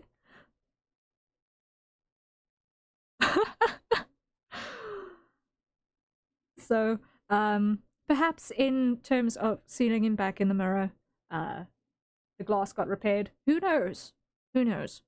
It's alchemy, anything is possible, right? I mean, all of the shards of glass were still there, so probably it could get fused back together pretty easily.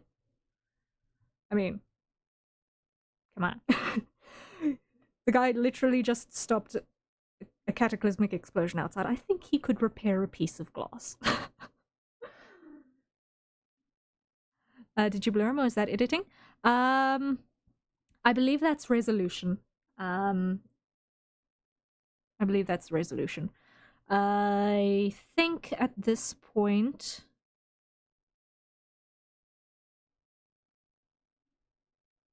Yeah, I'm not 100% sure exactly what I did here anymore in terms of resolution.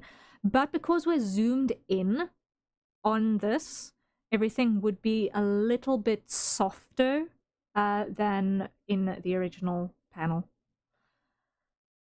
Just a little bit. What is an interesting thing to note is that this movement that we see in the background here with all of these little flakes, they were actually from a transition panel that I'd drawn that never found its way in the main rest of the thing. But having that happen inside the mirror, almost like a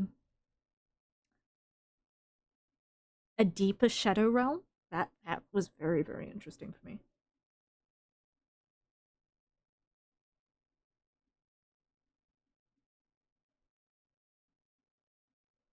It wasn't blurry before, like the edges where the hair and the shoulder are in green light. Yeah, that would just be the softening of it as we're zooming in. That would be a resolution thing. As we zoom in, the focus would soften a little bit. Okay, the little huff, very well handled. I'm so glad that that got handled the way it did. That's a very cool thing, and I feel fitting because he's glowing green. Yeah, like I wanted to try and capture how we see shadow in stream, how we see evil in stream. Seemed like, okay, how am I going to translate that into comic? Because obviously I don't have the VTube Studio filter. The expression is cute. Yeah, thank you, thank you. It's like spiteful with that little bit of a sneer. Sushian, welcome in, welcome in. Good to see ya. Hi, hi. How are you doing?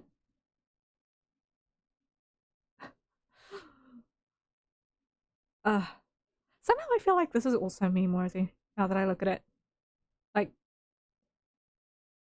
Like that looks like something you would send to someone for a burn.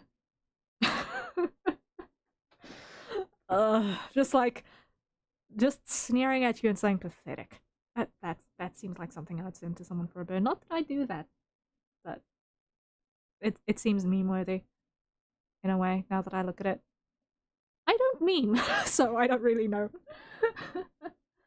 I mean, Bill, but your evil's expression's also cute. Yeah, we'll get back to Bill's expression on that one because I was yapping over it. So we didn't actually get to see what I wanted to highlight there.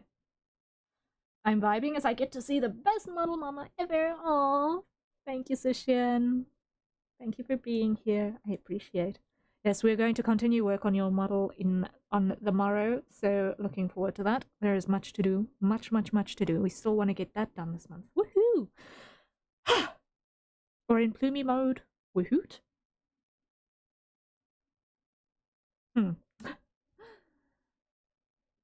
This, but also the small comic bubble is memeable. Yeah. Yeah. That one that one was fun. That one was just me tickling my own there needs to be some gremlin. We'll get to that in a second. Okay. The little huff I'd had separated, but I love how it was just so perfectly timed and the little bit of movement on that. So let's just go there again.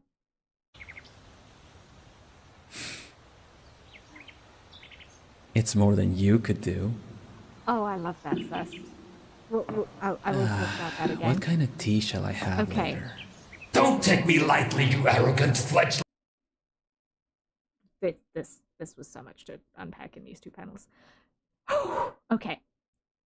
So, in the original comic, there was actually background here. I do not blame Vil for taking it out, because with the letterboxing that he did for this scene, it would have been too much visual clutter. So honestly, I 100% respect that creative decision. It works. To give that into the infinite corridor heading to who knows where, but I can totally agree with that.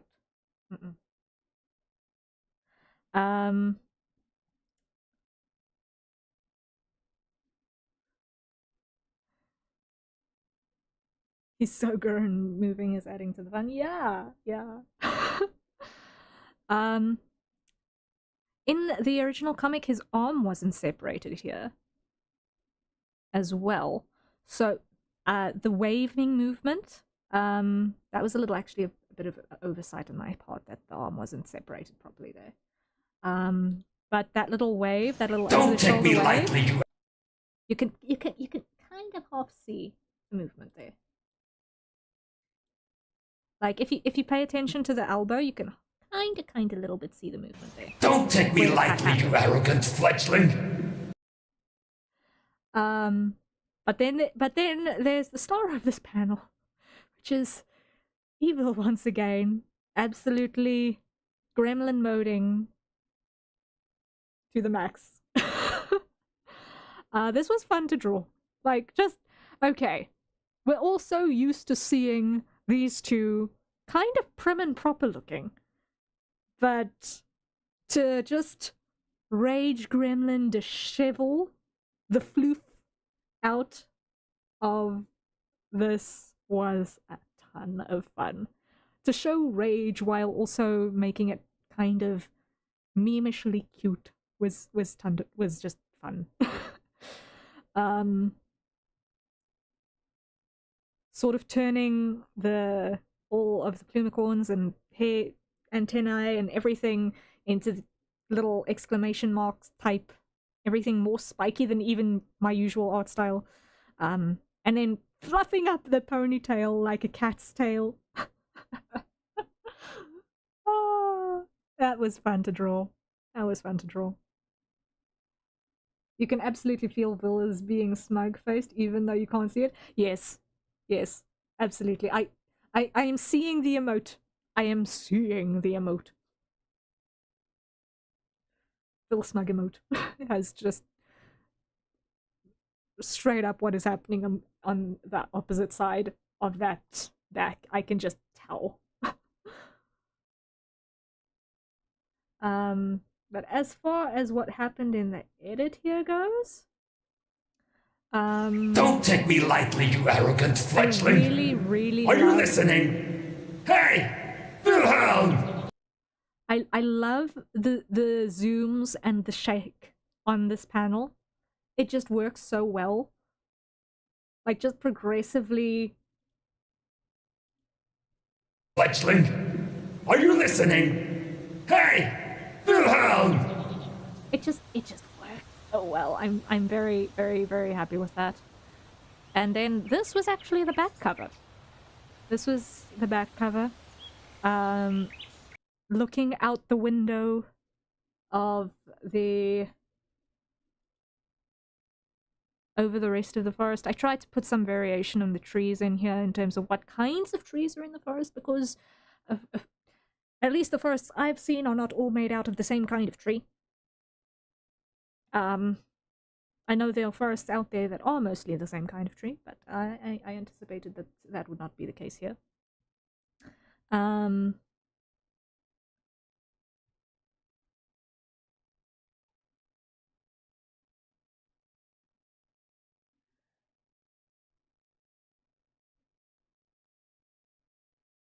I just noticed the words also twitch and not just here, like they're moving from the shouting. Yes, that was also really fun. Like the little motion shake really just pulls home the annoyance of it all. It just worked so well. The shouting with the word shake was just on point. Yeah. And then in the distance on this shot also, the clouds in the background. Supposedly storm clouds. Whether they're coming or going, who knows? But enjoying the sunny sky with what we now know was a very potent tea that was selected afterwards. Hi! Hype, hello, welcome in, welcome in. Thank you for the congratulations. Thank you, thank you.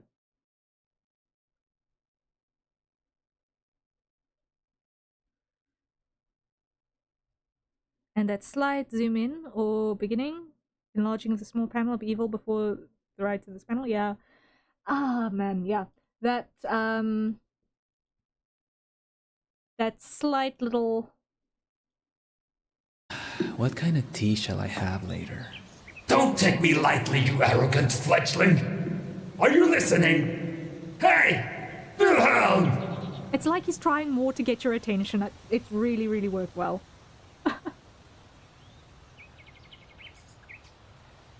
Such a lovely view. I'm glad. It's like, if you're gonna have a mansion in the forest, you gotta enjoy the view sometimes, right? Right? That was my feeling. And the little note that I left for the Plumies and everyone. It wasn't actually intended to be in the animatic version. I actually just left it in the extended version, which I wasn't 100% sure about how, when, or what have you the extended edition would be revealed, but I felt like, okay, if it's going to end up in the animatic, I'm not gonna say peep or hoot or anything about it until such time as dust has settled after yesterday. I noticed the steam too, yes.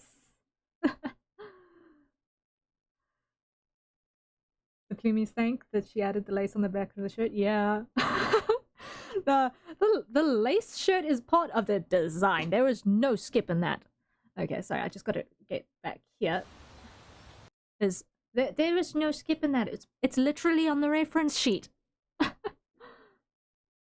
It's literally on the reference sheet. There was no skipping that. Like, drawing lace in action manhwa art style is an interesting challenge. I'm not gonna lie. But still, it was part of the reference sheet. It had to be in there. But yes, the steam on the tea. I'm feeling dumb all of a sudden. I can't remember what was the name of the tea that he ended up having. What was it? Thank you, Harrier, and thank you, Mimi. Thank you, Art Mamas. Aww. It's so elegantly drawn. I think that it paid off. Aw, thank you. Thank you, thank you. Whew. So that was the visual pass on the edits on the visuals. It only took us 2 hours to just decode what I could see. I'm pretty sure it wasn't everything, but what I could see of what he was adding in the visuals on top of the comic in his edits. It was just, I like the lighting. It's soft. Oh, thank you. I appreciate. Yeah, I felt like in a scene like this indoors, while there would be a little bit of bleed from outside light, the interior light would probably be a more soft and subdued light that doesn't leave as heavy shadows, so it felt reasonable to go for that. Also, the trees look really good. Thank you. I'm glad you enjoyed it. Another thing that I want to just if I can just not scroll weird. I did realize that I kind of neglected to do the book over here. Let's just say that it's on a coffee table nearby, shall we? The hip, yes. So fun story with this pose. Fun story with this pose is that I actually had to get a reference photo that I posed myself and asked my dad to take a picture. to get the weight distribution on this to line up appropriately. So there's no there's no substitute for good references, and a reference that you take yourself is almost guaranteed to be the most appropriate reference you can get. I'd assumed he was sat down for a relaxing tea time. Now this is kind of standing in front of the mirror, in front of the window. Fletchling, are you listening? Hey! Can't scroll Wilhelm! quickly. But yeah, so it's more sort of on the one leg. It's a more weight on one leg type of vibe, sort of with the one foot kind of propped up on a toe behind the other sort of posture. The back of his coat kind of masks that quite significantly, but in terms of the weight distribution, I wanted to communicate that at the very least. I had assumed that it was sat down for a relaxing tea time. The book, that is. Okay. So the book was also put aside so that it would not be interfered. It would not interfere for tea. It's not even that it's not like not accurate. People stand like this. It just feels a little bit extra because it's full. Yeah. It's like it's just interesting because these kinds of poses where we're so used to seeing a bunch of male characters just drawn kind of stiff, but we know that people don't actually do that. So even in a relaxed state, a body is fluid in a way. There's always a weight distribution curve. Meanwhile, there's another Plumini sneakily drawing on a page or something. Totally plausible. Totally plausible. We're not gonna name names. It's plausible for a great many of us. But yeah. And I don't know if you guys have noticed for the entire duration of this video, but I do kind of draw Vill's wings differently from literally everyone else that I've seen draw Vil. I'm a little bit of a wing maniac in terms of wing anatomy and blah. So I did actually look at the average plumage of multiple species of owls to try and find a simplification that would work for drawing his wings. And well, it's not 100% canon in terms of its appearance. I feel like it gets the point across without needing to draw a lot of texture. So it's my shorthand for drawing wings that I've used this entire time. It saves a lot on individual brushstrokes, actually, but that's just my vibe. As someone who often stands like that, 100% nailed it, even with the coat and weight. Yay! Yeah, it's tricky to see because this is literally the start of the shot. I can't remember if the actual page is cropped a little bit longer than this on the bottom end. Maybe a teeny tiny itty bitty bit of extra on the bottom. I'm not sure. I can't remember. But you can sort of get the sense of which leg is forward and which leg is back, which was part of the intention. So yay. The Plumie is coloring the potions in the Vil's book, and another one is just capturing the scene and the stick figures, and another one is drawing it in more detail with coloring. Yeah. As someone who doesn't stand like that, well, I suppose it's not something that everyone does literally all the time intentionally. It's sort of one of those poses that you kind of take up every once in a while as a transitional pose between two other stances. So it's one of those kind of fleeting moments. I thought that was how he was standing, and then Harry just verbally said that I was like, yeah, imagine correctly. Yeah. But Sai Prime, welcome in, welcome in. And what's up? I've been lurking for a bit. Well, welcome. Thank you for the lurks. Greatly, greatly appreciated. We've been decoding the edits that Wilhelm van der Bos did on the comic that I drew for him for the Will Come Back project, which has subsequently become a entire animatic that was hooting amazing. Oh my word! Yeah, just amazing on every level. So we've just gone through all of the visual stuff that I've noticed. Early on in the stream, I did start talking about sound stuff as well, but we are going to just watch it through from start to finish again quickly, and then we're going to decode what I could pick up on the sound side of things, with a little bit of extra insider information that I listened out for and I found it, haha, which was really, really cool. Rover, Nyom, welcome in, welcome in. Good to see ya. Thank you for joining us. Good morning. I don't think the lack of the super detailed wing is bothering anyone, or at least it doesn't bother me. I feel like I get the point of wings across very well, and I actually really like the fact that also much respect for the wings. Even with the details being different, it fits the art style and still feels like it's Will's wings. That was what I was hoping for. That was really, really what I was hoping for.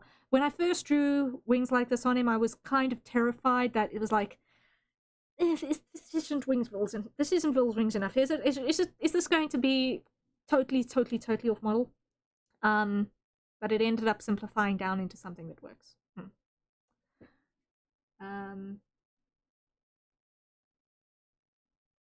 You actually added extra layers at the middle of the back going outward, and it looks a little bit like a bird. Oh yes, so that when I was talking about the wings, I was actually leading up to that. We never actually see on the reference sheet or in Law 1 what the connection point between his wings and his back looks like. So I had to improvise. I have kind of always got the sense that there are these long, thin feathers that sit between the shoulders. So, like, this little, what looks like fur a little bit is actually just very, very fine feathers that go along the back so that they don't kind of interfere when they're flapping. But there's this entire separate shoulder set of feathers that kind of covers the shoulders and closes those up nicely as well. I just really appreciate that there was in fact a window for the wings to pop through in the entire outfit. The 3 a.m. good morning. What are you doing awake at 3 a.m. Rover? No, that's way too early. Yeah, Ram added extra on the folds because it feels like it makes sense you'd see more of the feathers in the folds. Yeah, so what I did was I actually went and I separated the wings into their main feather groups. So we've got the actual shoulder of the wing here. Then it goes into the elbow, which is situated over here. Then to the wrist. And then there's the finger that guides the primary flight feathers that we see over here. This curve is actually a membrane that sits between the elbow and the shoulder, which tightens up in flight to catch a little bit more air. When it's relaxed, it does actually turn into a hard corner that follows the curvature of the wing arm as well, which is kind of interesting. But there is a similar membrane to that one between the elbow and the wrist, and the elbow and where it actually connects to this body. So that is the anatomy that goes on in there. If you doubt me, then go and next time you eat chicken wings, have a look. You will see it. It's there. I wake up for some water. Ah, I see, I see. I hope you can fall asleep again after your hydration check. Speaking of which, everyone, acquire your nearest safe for consumption beverage and let us take a sip. Thank you for the hydration reminder, Rover. Greatly, greatly appreciated.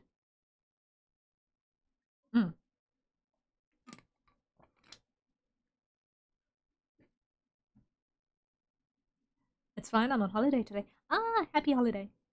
I hope you enjoy your little break. Hee joy. Okay. So yeah. That is the anatomy madness in a nutshell. That's the anatomy madness in a nutshell. But yes, let us rewatch the video from scratch. I'm gonna stay on this scene, I think. So that we can just remind ourselves of the epic from start to finish. We'll see if we can actually see everything we've pointed out up until this point in practice and appreciate it all together without all of the breaks. And then we'll talk sound in more depth. I spoke a bit about sound in the beginning, but I decided, okay, there was way too much to unpack all at once. So we focused more on visuals first, but then we're going to talk about sound and voice acting and intonation and all of those cool things that happen. And excitement. Very much excitement. Okay. So, let's go back here. Prism wall. Prism wall. Very, very worth. Okay. Shall we do full screen or do you mind me standing here so that you can see me blushing and fangirling while it happens? Yeah. I'm still very enamored by everything. Like, his minutes are so good and the voice acting is so good. Fangirl? Okay. Yeah. If you saw my schedule, yeah, fangirling. Very, very, very, very, very thoroughly fangirling. Okay. All right.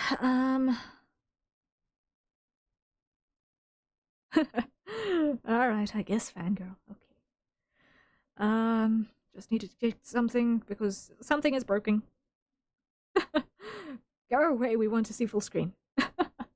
No, oh, no. Why? Fangirling is very valid. Oh dear. Yes, I'm gonna do my best to keep my voice down. Okay, let me see. Please connect, come on.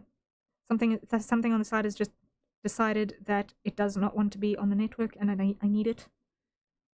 Yeah, okay. It's not gonna connect. Oh well, never mind. Let's go.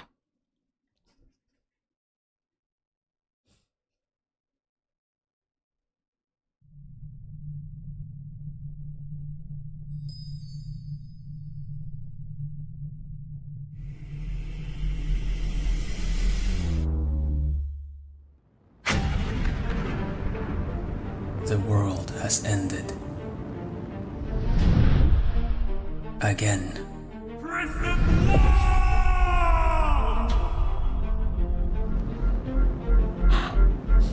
I was able to protect part of the forest.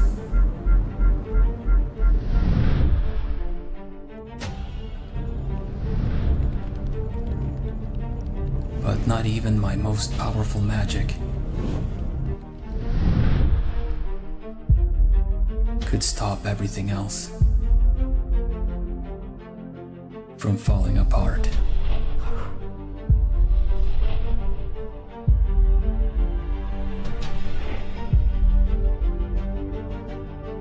The forest, which once felt connected to everything, now stands alone. A green oasis, surrounded by nothing.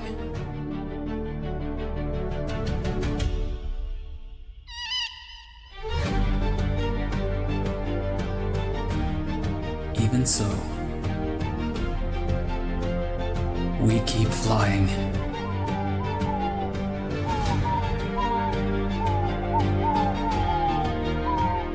Hey, View! Hoot hoot!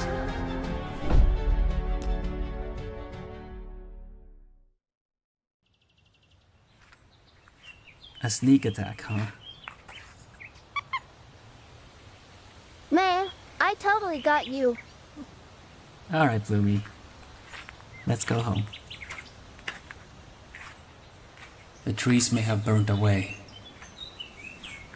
but the forest is still alive and well. And it will grow back. Stronger than before.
So you saved a tiny patch of forest. That's all you could do? Pathetic.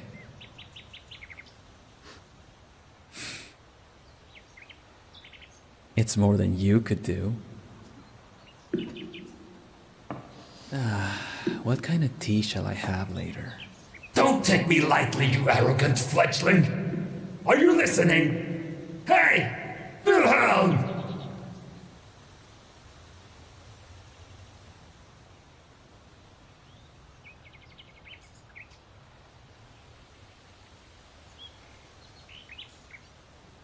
Oh, I forgot to mention that. That was another little thing that happened in there.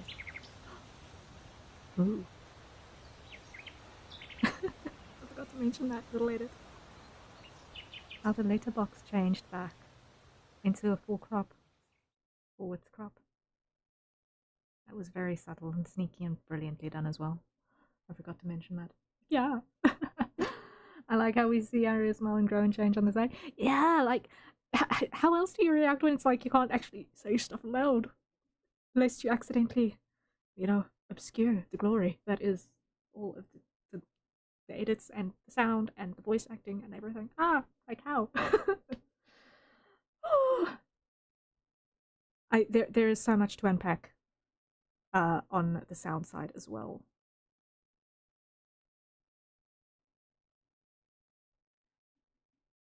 I hardly heard what you said on the writing.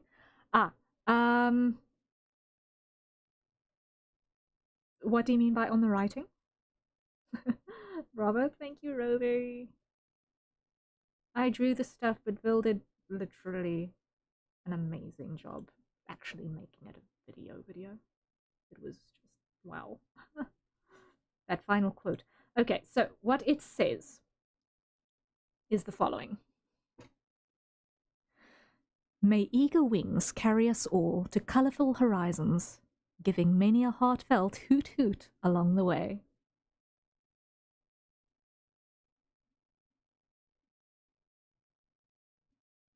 That's what it says.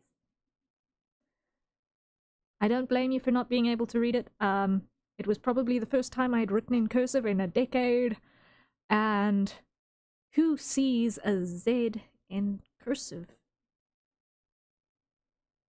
lately? Like, you don't see that much. So it's like, what is that letter on that second line? Huh?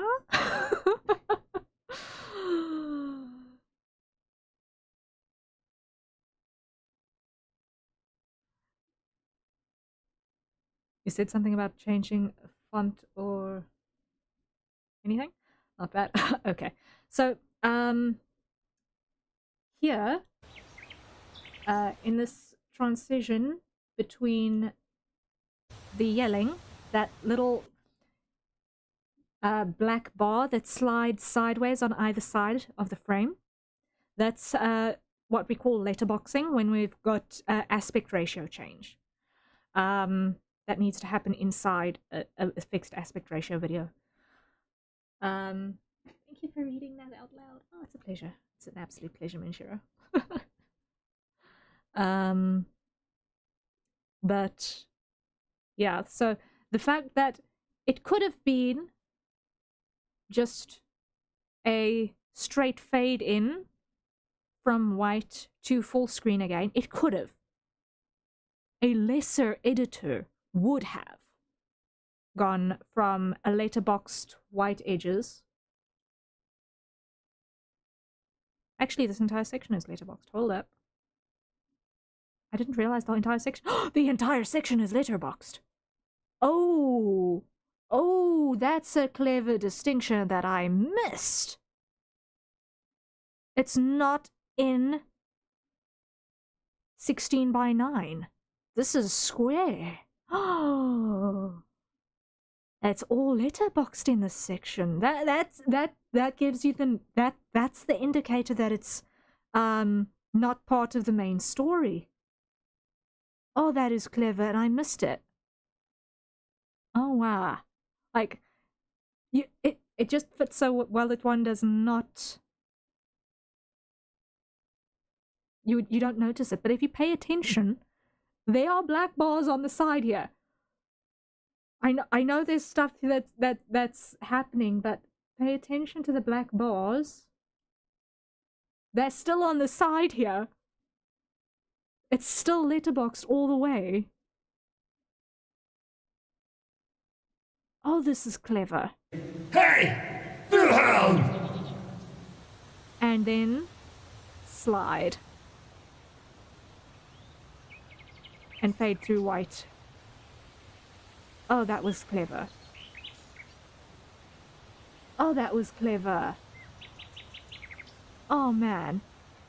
So back from out of main story, back into full resolution. Full aspect ratio. That was really clever. Oh, man, and I missed that. That transition was pretty smooth. Yeah. Sure. So much. Like, there was so much good editing in that. Oh my word. Okay. Whew. Just all of the good. I mean, you want it? Like, if you notice edits, real or video next. I need to deliver Sishian this month, guys. Sishian's deadline is this month. Yeah. But yeah, I agree. And like when an idiot is obvious and it's jarring, it's definitely not good. But when you find yourself engrossed and missing things, oh, that is brilliant. And I am so glad that he actually got me to miss things. Like, even while I'm sitting here, this is, I don't know how many times I've watched this thing and I'm still missing stuff. It's like, I keep finding new things to love about this. Oh my word. I keep finding new things to love about this. Oh my word. He's just so good. He's just so good. Oh my word. Oh. But alright. So, I did already wax lyrical quite a bit in the beginning about voice acting.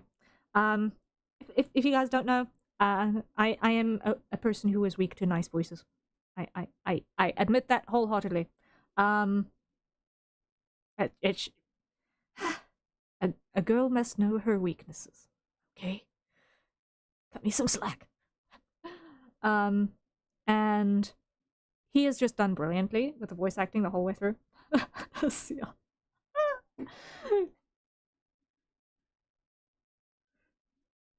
You're not fangirling? That is very professional reviewing of stuff. Okay, well, I'm trying to keep this a little bit educational, okay? If I had to squee at, like, all of the levels, firstly, my microphone would literally gain a consciousness and smack me in the face. Just full on slap across the face from my microphone for just You're too loud, stop! Also, it is like midnight in my time zone, so it's like I gotta tame my yelling just a little bit. Just a itty bitty little bit. But yes. Anyway. Trying to keep this professional and educational and all of the excitements is just I already feel like I've fangirled a lot. Anyway. But yes. On the sound side, there is a lot to unpack, and I think that is also something that needs to be given its full dues, because we know he did amazing. Got a squee on the inside. Like, I think I was broken for a solid 15 minutes after the first discussion about getting this turned into an animatic came to its natural conclusion. Like, I was definitely just Harrier.exe has stopped working for a while. So getting that first DM was like, oh hoot. It was wow. And it was a very, very, very exciting and humbling experience to be able to participate in all of this madness. And yes. Can't really blame you. Oh dear. Repeat after me. Oh dear. What oh dear. What's Mushiro going to make me say? I'm slightly worried now. Gosh. Mushiro, what are you going to make me say? Valid.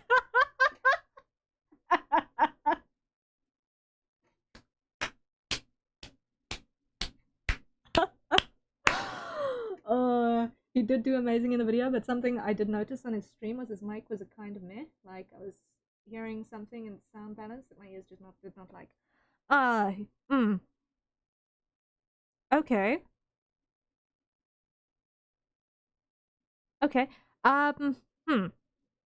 That will we will feed that feedback back. That might be important for him to know.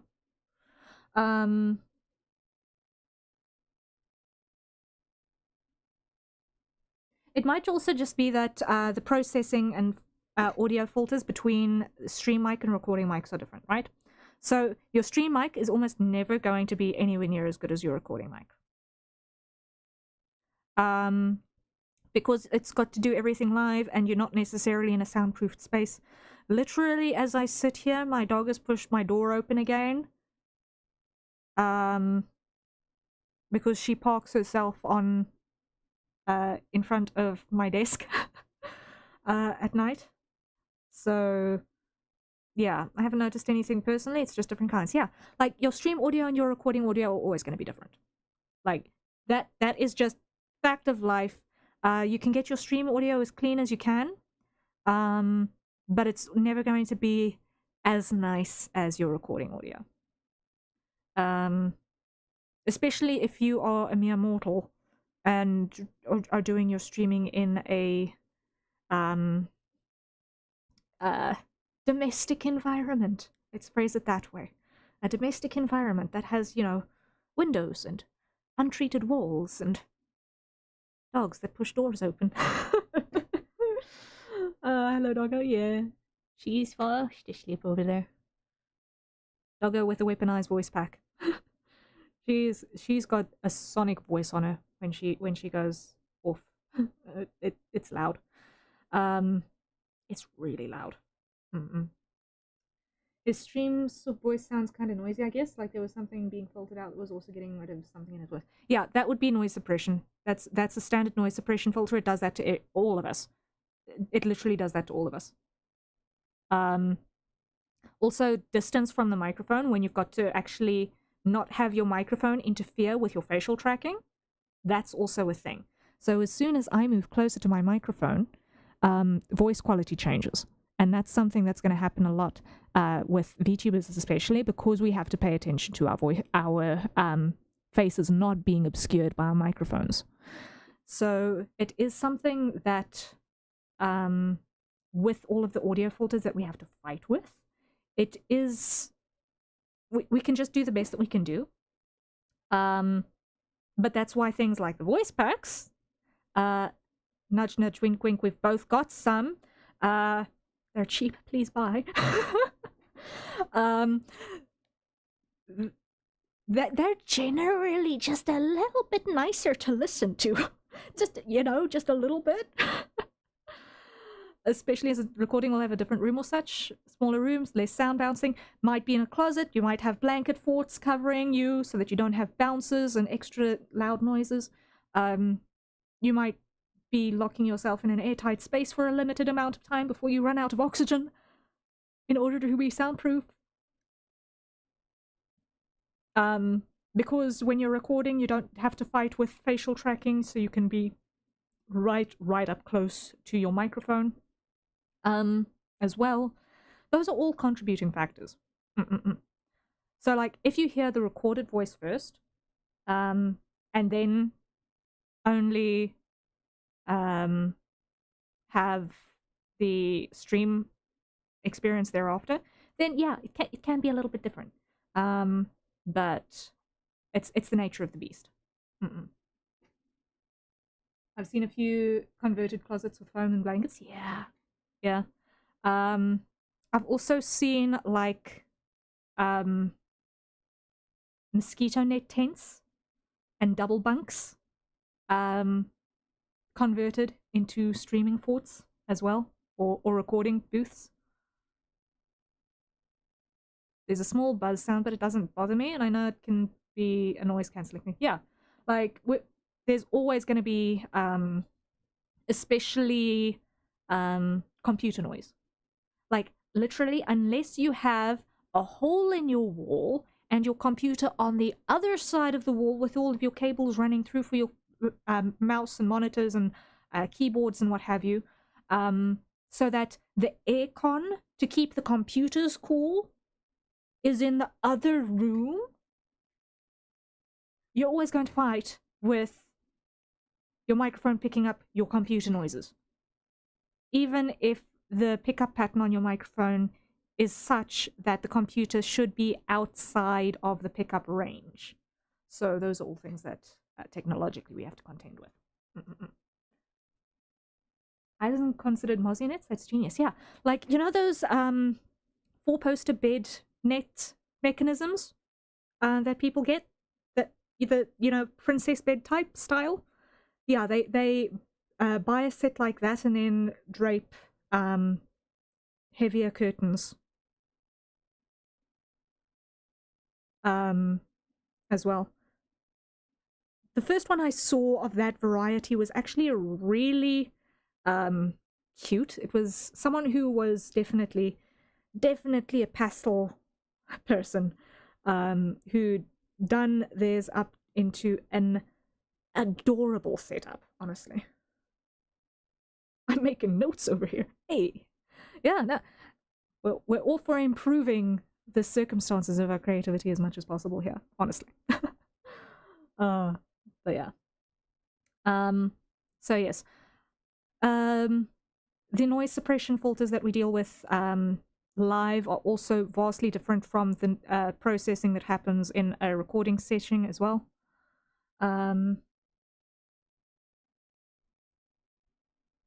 I suppose I'm just suddenly super conscious of every sound in my immediate surroundings.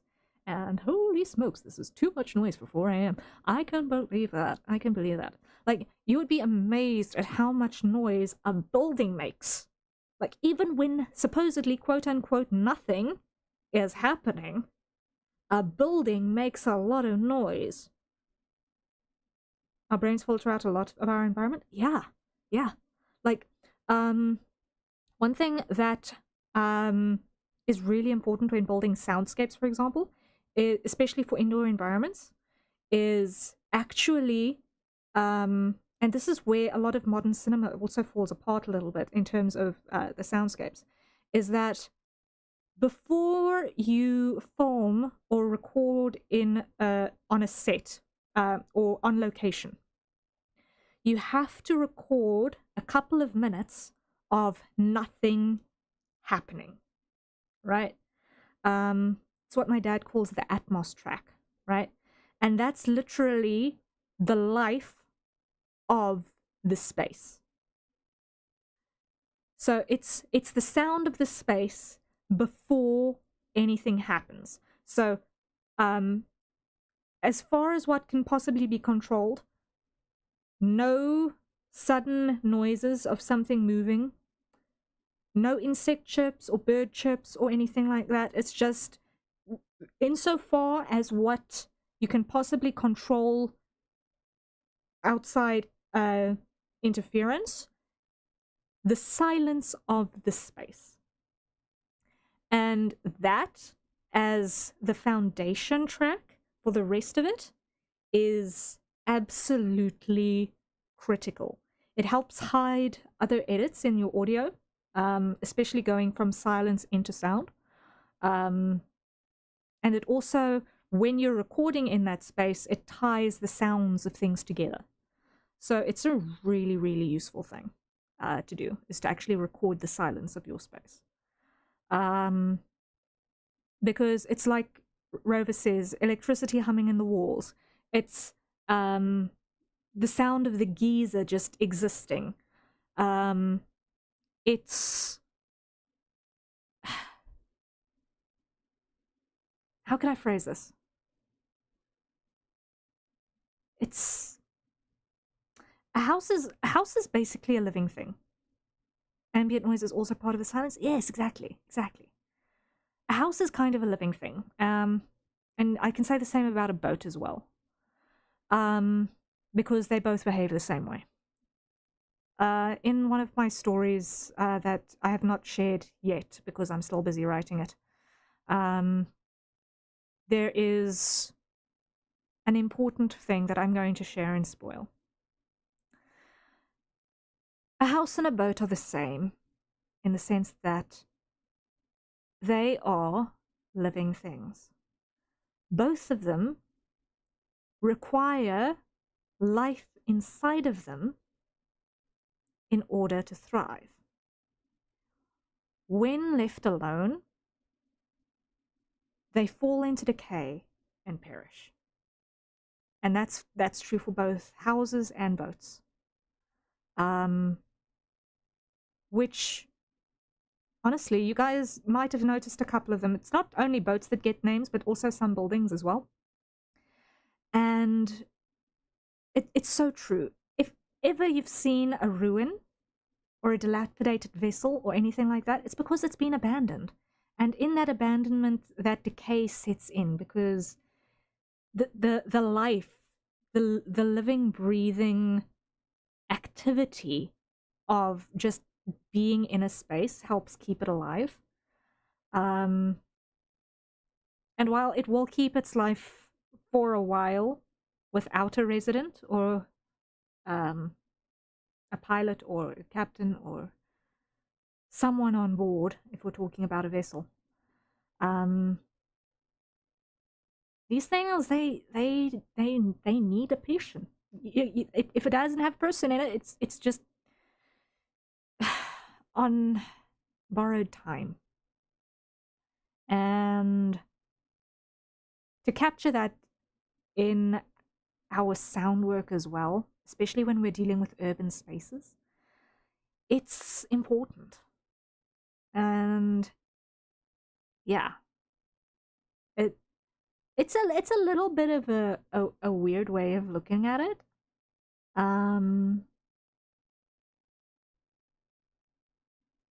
Disuse reduces lifespan applies to both people and things and places.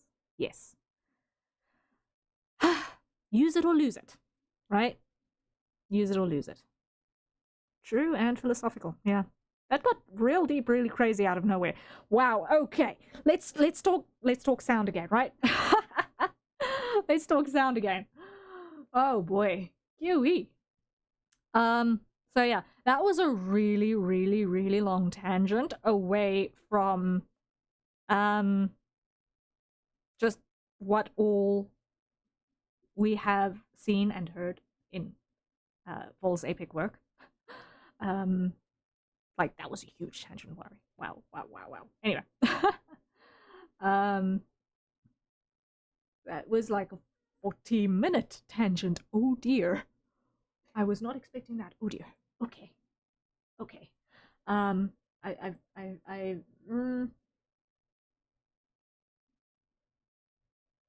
how much time have I got? Okay. Okay, I've got time still. I've got about an hour. We've got about an hour still before I absolutely have to call this. So let us look at the sound side of things, right? This is going to be a long stream by the end of it. Wowee. Okay. So Vil mentioned this in his stream as well, that the music was a major carrier in this entire process, this entire project. And it was one of those creative happy accidents. I'm sure the Plumies here will remember when we were doing the Vil Comeback stream as well, the initial reading of the comic that was dubbed with this music as well. And the comments flew, oh my word, this is a paid actor. Because it just hit all of the beats at the right times. And it did the same. Yeah, it 100% carried the entire thing. So honestly, it was one of those beating heart moments where, okay, this could work, right? Like in any cinematic project, the OST has a lot of work to do in terms of carrying the emotional weight of the thing. Like good visuals are great, right? But you hear things and your brain fills in things that you can't see. The music definitely lifted. Oh yeah, it carried. It carried hard in terms of the pacing, and it informs the editing points and everything. So 100% it was a super solid choice of music. Apparently it was slowed down ever so slightly for this version, but it was basically unnoticeable as far as I'm concerned. I'm pretty sure if someone wanted to pick nits, they could probably find, oh, there's a slight problem with this waveform. It's got slight little jaggedy bits from where it was slowed down. But you know what? None of us are gonna be picking nits like that. So, we are all good on that front, I think. Because come on, who's got the time to take delicate measuring instruments to waveforms here? To see, oh, it's not 100% smooth and at that perfect sample rate. Gasp. When really, does it sound good? If the answer is yes, then great. So, honestly, all good there. It was pretty well paced and fit the videography well, so no complaints. Yeah. So yes, the music was definitely a solid choice. The music chose itself basically on that stream, and it carried through, and it was recognizable, and it was definitely the right thing for the job. Happiness there. But Vil did a lot of really clever things in the sound effects that he definitely has the right mindset for when it comes to doing the sound design for video, because I get the distinct feeling and I can't remember if I'm now quoting from our private discussions or not. Possibly, I might be. That when he's doing sound for videos, he's actually basically doing sound for voice packs. And when you're doing a voice pack, for those of us who are not familiar with what a voice pack is, it's basically radio drama, right? So the soundscape has to carry all of the environmental information without any visual assistance. And the same sort of sound design methodology when you're editing for video can hide so many things and cover and fill so many creative decisions, and it is glorious, right? It is absolutely glorious. Wilhelm did really, really, really well there. And he pointed out something that happened really early on. Like, that rumble, that atmospheric rumble, it's almost seismic.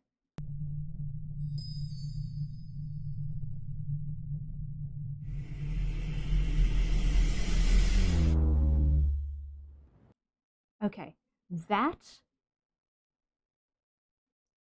Right frame, interesting. Okay, that little buzzed drone in, that was also very, very interesting.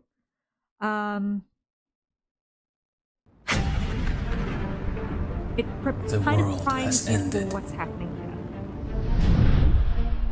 here. Again. Let's go back. That starting vibration with cinema. Yes. You know it says best experienced with headphones? You know what? You know what's also a really good experience for this? Big sound on your TV in your living room. Okay? I did that this afternoon. 100% recommend. Just gun it on all of the sound and just absorb. It is glorious. Oh my word, it is glorious. Brain likes bass? Yes. Yes. The bass is just... If you can't feel your lungs rumbling, there's not enough bass. I think the humming atmosphere, almost nothing sound, is kind of like what you talked about before, the nothing sound when you start recording something. It's the atmosphere and those. I'm like, yeah. Like, it's priming you, but it's also like, it's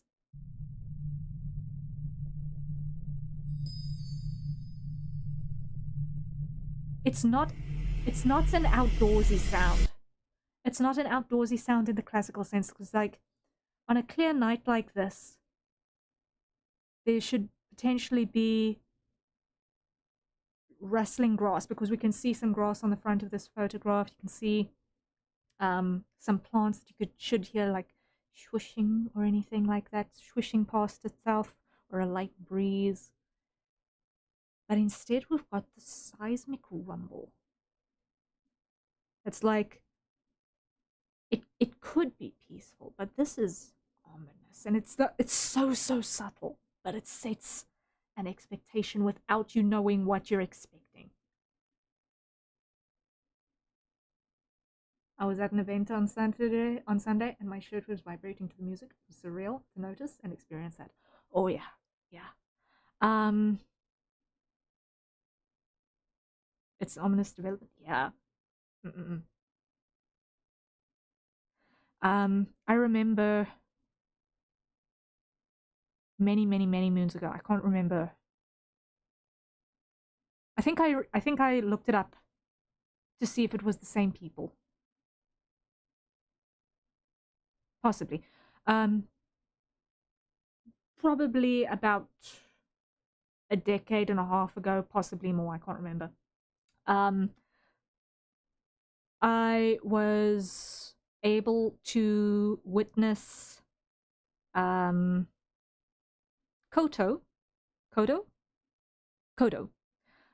who are a very popular taiko drumming troupe from Japan in a theater performance. They did a thing at a stage. It was the drama stage at some opera house, right? And oh my word, that was a formative experience for me. Like, the rhythms of everything was one thing. It was invigorating, but those huge drums and those impacts that you feel in your seat, oh my word. That was a formative experience. Oh, loved it. I am pretty sure that was actually my first contact with Japanese culture was that performance. It was wild. But yeah, love the bass. Oh, so good, so good. But yes, we spoke about the chiming sounds for this, but listen to this drone in to prime us for the music and the explosion. Let's listen to that. The world has ended. I'm pretty sure that was a gunshot sound. Oh man, but it works. And then there's that crackle that follows it. Yeah, the flame crackle. Again. Whoosh.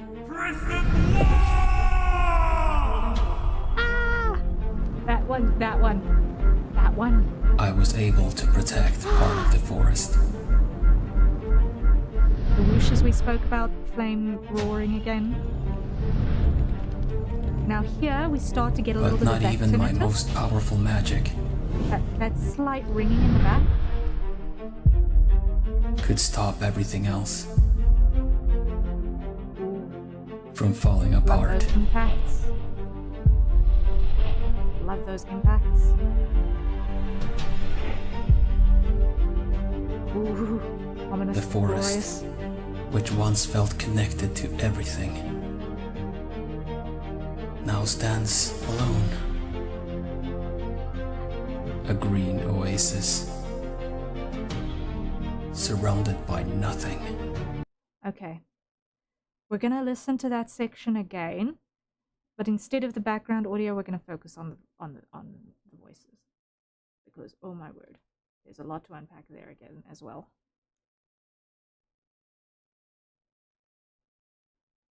You said the swish, but I'm actually hearing a vroom, like it's almost how they visually depict the power of S.H.I.E.L.D. in shows. Yeah, that whirring sort of a sound. I finally remembered the T. Bonfire blast, thank you! Back to Lurk Noms while I listen. Yes. Thank you for reminding me. I knew it was something that sounded explodey. And very on point. Bonfire blast. Oh my word. I want to try that. Ugh. Interesting teas are hard to come by in my part of the world. It feels like. Toaster! Kaboom! Yes, kaboom.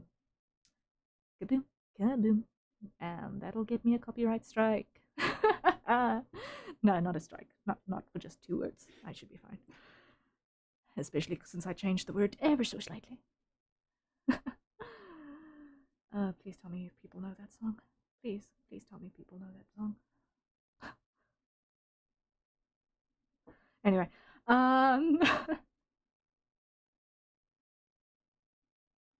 ever so slightly. Yes. Yeah. It's just the world ending. It's just the world ending, Toaster. No biggie. Okay, let's listen to the sequence again, and this time we're going to focus on the voice acting. And the intonation, because it's actually incredibly well done.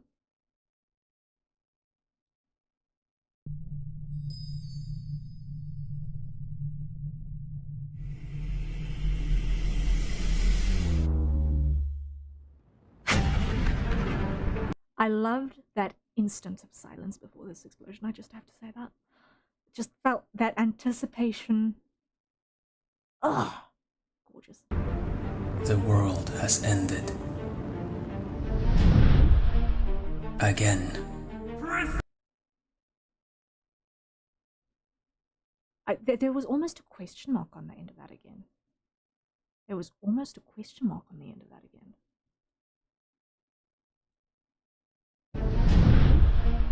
Again.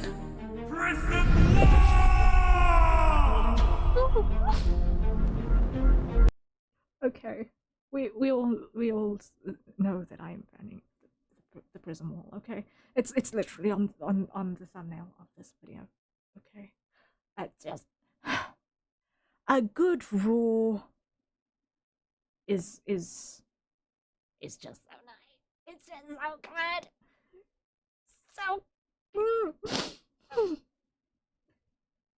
Shouting is probably one of the most difficult things to get right in voice acting. And that's probably largely because of the environmental concerns that go into doing so, on top of making sure that you don't hurt yourself while doing so. So, honestly, to get that raw, guttural, full abdominal wah, ugh, it was gorgeous. I don't hear that question mark. Yeah, it's like every socialite.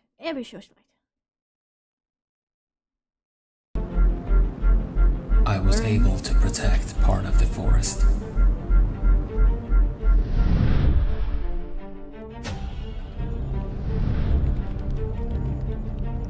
But not even my most powerful magic could stop everything else from falling apart. Like, the resignation in that was just a little bit soul-destroying. The forest, which once felt connected to everything, now stands alone. Oh, that one hurt. Oh, that one hurt. That alone felt a little bit too vulnerable. Yeah, that felt a little bit too vulnerable for my heart. Which once felt connected to everything, now stands alone. Oh. A green oasis, surrounded by nothing. Ooh, and that subtle rage in that nothing. Ooh.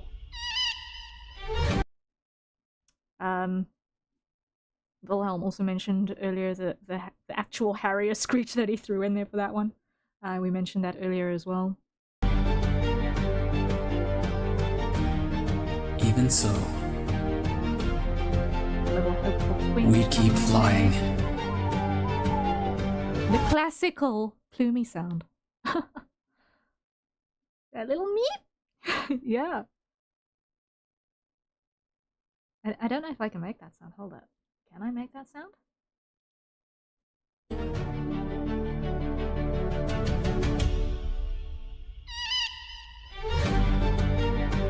Okay, that is a frequency that I cannot generate, I don't think.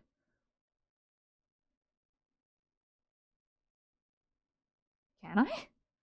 Can I? I don't try. I don't think I should try. Not at midnight. I definitely won't hit the right timbre, that's for sure. Even so, we keep flying.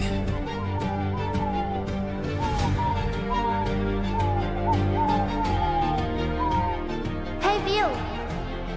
Okay, for those of us who are not familiar, on Ville's channel, Plumey speaks with a little text-to-speech voice.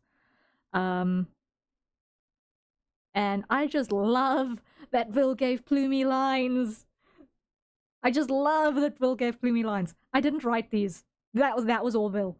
He did all of Plumey's scripting, and I love it. It's just like, ah! Now, this I just want to listen to again because from there, I think, I want to hear if he did something by these sparkles. Hey, View! Hoot hoot! Okay, so it was more of a thud than a cling. I was half expecting a cling, but it's actually a thud from the impact into the cheek.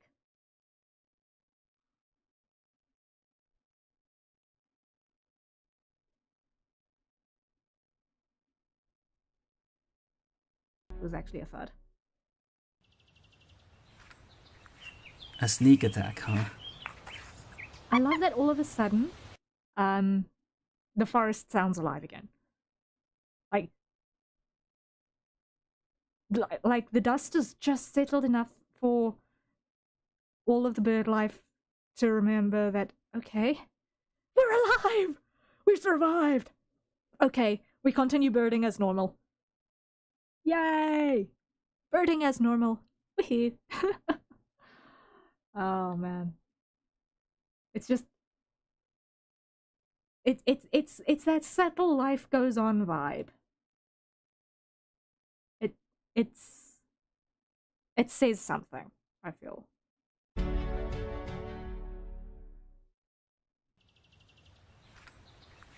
A sneak attack, huh?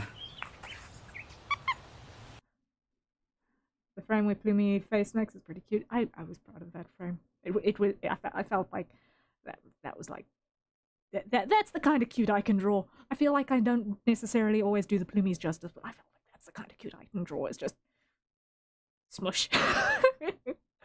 But yeah, all of the Plumies were losing their mind over the squeaky toy sound, and it's just like, it makes sense in the animation for the squeaky toy sound. It's just like, it's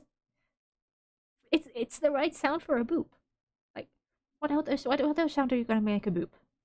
Doot, doot, look. No, it's a squeak.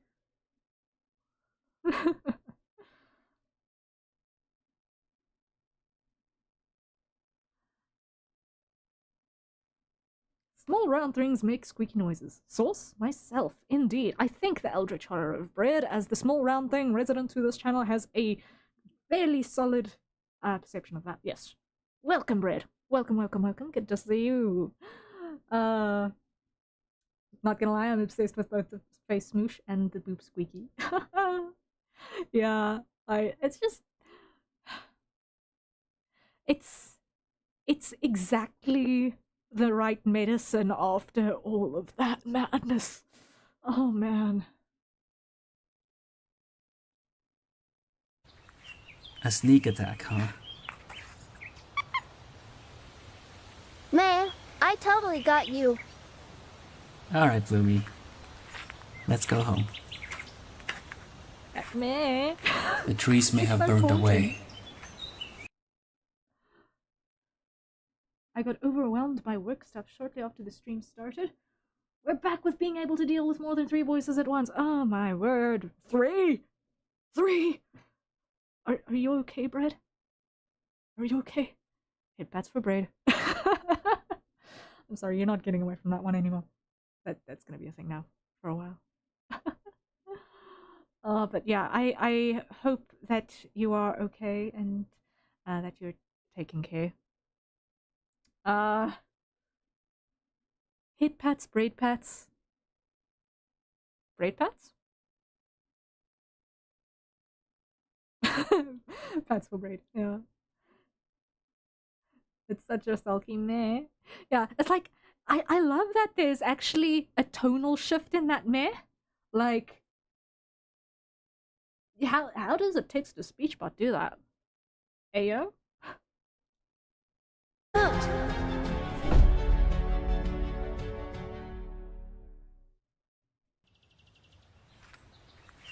A sneak attack, huh? Man, I totally got you. Alright, Bloomy. Let's go home. There was literally a tonal shift in that. The trees may have burned away, but the forest is still alive and well. He sounds so content there, I love it. And it will grow back. Stronger than before. That's resolution. That's the sound of resolution. Oh. Sorry, I'm still up on the idea of patting a bread loaf. Well, you know, that bread hasn't yet got a cat form is a thing that I'm still surprised by, because cat's loaf.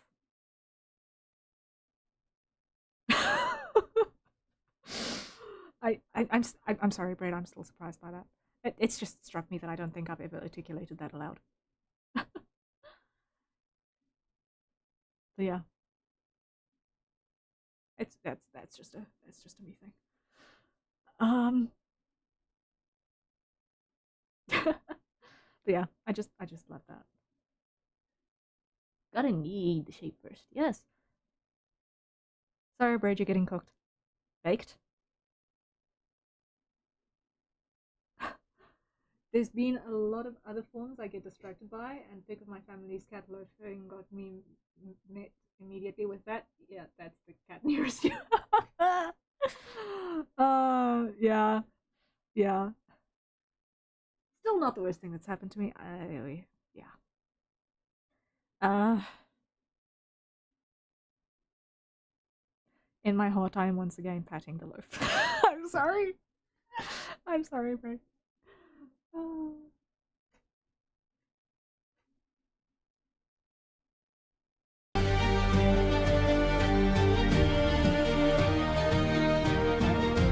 Go past. Yeah. This carried. Next Aurora, you can. You can.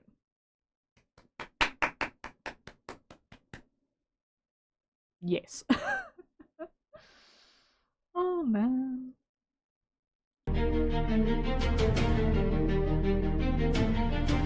That doesn't absolutely.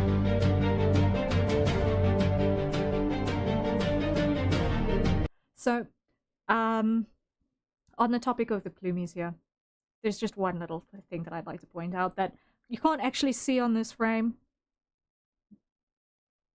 But it's in there. Is that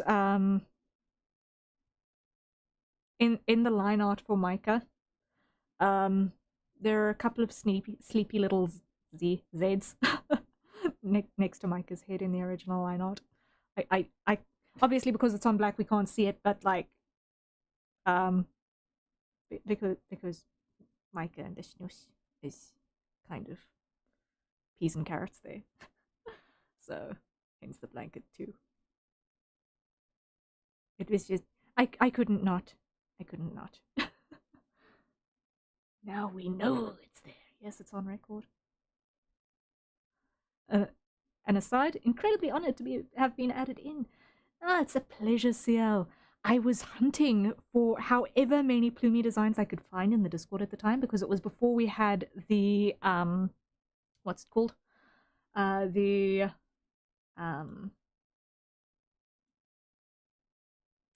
What's it? The Plumie Sonus channel. So I was scrolling all the way back in the history of the secret chat for all of the project work to see, okay, how many Plumies have actually put their designs down so that I can include as many as I could find at that time. And these were the ones I could find. And I'm very grateful to have been able to add everyone in here. It was nice. And I'm looking forward to seeing the list of artable Plumies continue to grow in that channel, because oh my word, they're all so cute and everyone's designs are so unique, and that's like just so personal and fun. And Jennifer, hello, welcome in. Love the comic, great work. Thank you. It is an absolute joy to have you here. Another Plumie. Hoot hoot. It's good to see you, Jennifer. Welcome. Yes. We have been decoding the comic a little bit, dissecting the lore video in terms of what Orville did to just take what I did and make it even more epic than I could possibly imagine. And honestly, It's I can't believe we've been streaming for 3 hours and a quarter already. Just talking about all of the cool things that Bill did to this comic. Like, just wow. Like, we're only now getting through all of the voice acting stuff on top of all of the other cool stuff he's done to this. It's crazy. Plumie plushies in stores near you. Coming soon. You know, I certainly hope so. Bill did mention in stream yesterday that physical merch is coming, so Plumie plushie, hopefully. Crossing thumbs. Crossing fingers? Crossing plumage? Yeah! I want a Plumie plushie. I'm not gonna lie. Maybe if I ever get the materials, I will attempt the Plumie crochet pattern in the Discord as well. Yes, but it's good to see all of the Plumies here. Welcome. It's an absolute joy to have you guys joining us. But no, with how much time I cross your feathers. Thank you, Jennifer. Thank you. I've been yapping so much that my English is starting to fail me. Even a small plushy keychain or something would be exciting. I agree. Like, I have not got a lot of fandom merch in my life. I will be very honest, mostly because all of it is insanely expensive and difficult to get in Fort Misthaven, because we are literally a planet away from literally everything else, right? But it's Alshi. I want to support as much as possible. It's just like, come on. When this is the kind of epic stuff that he is making, I want to help. I want to do what I can to make it possible for him to keep on being able to make cool stuff, because he makes cool stuff. I'm gonna be very serious, and I want you to read this very seriously. I love that you get like this on stream. That is a mood.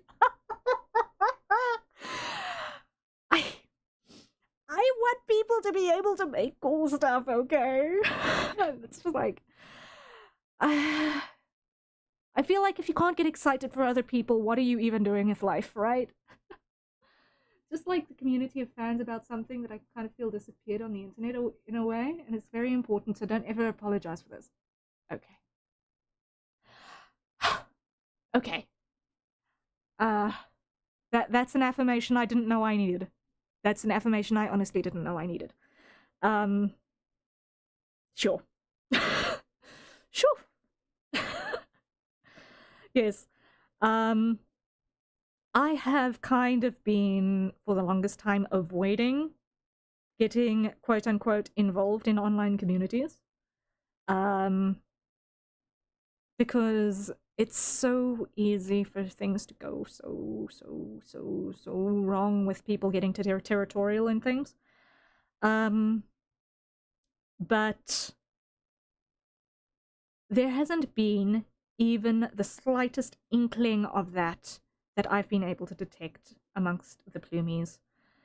I honestly consider the Plumies as much my community as I consider the Mistlings. Alright? And that says a lot. I feel like the Plumies are as much my people as the Mistlings are. And it's very humbling to feel like I'm allowed to be a Plumie while being a Mistling myself. You know? I feel that despite it being really fun when people are just generally excited and love something. Yeah. It's just so very awful when people shut that down. Yes.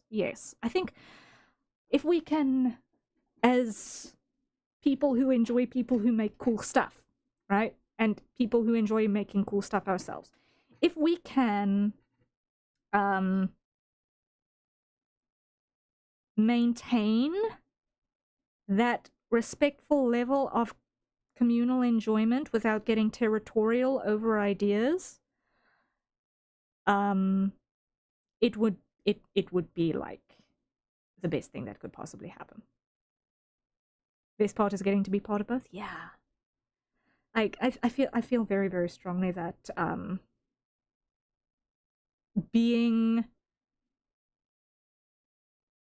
having the freedom to not have to say that you dislike a thing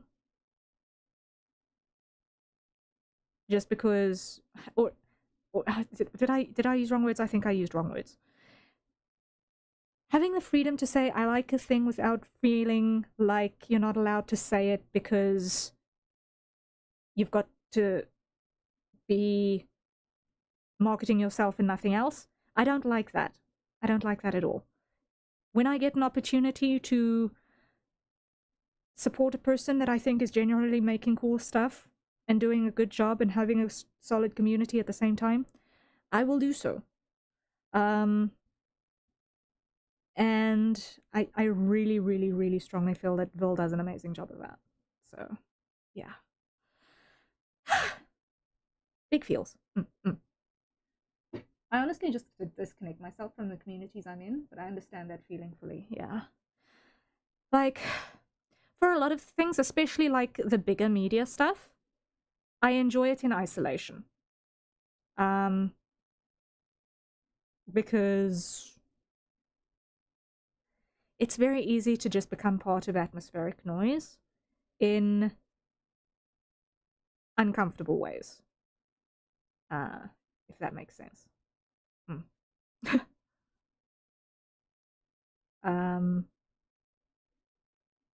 I hate that culture of hyper marketing like yourself, like not allowing to say you like stuff because you've trained you to market yourself 24/7. Yeah. But like I feel like half of what I stand for as a creator is empowering people to make cool stuff. That's what I want to do, is I want to empower people to make cool stuff and hopefully make cool stuff while I'm at it. Make cool stuff, inspire people to make cool stuff, and empower people to make cool stuff. Right? That's like the three things that I want to do with my life. Continuously. Like if I feel like if I stop making stuff myself, I have stopped existing in some way. But I also know that creation is probably one of the most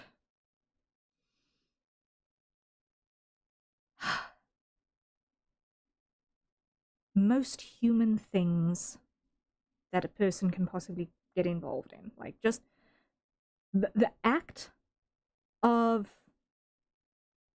taking what's there and trying to shape it into something new is one of the most human things.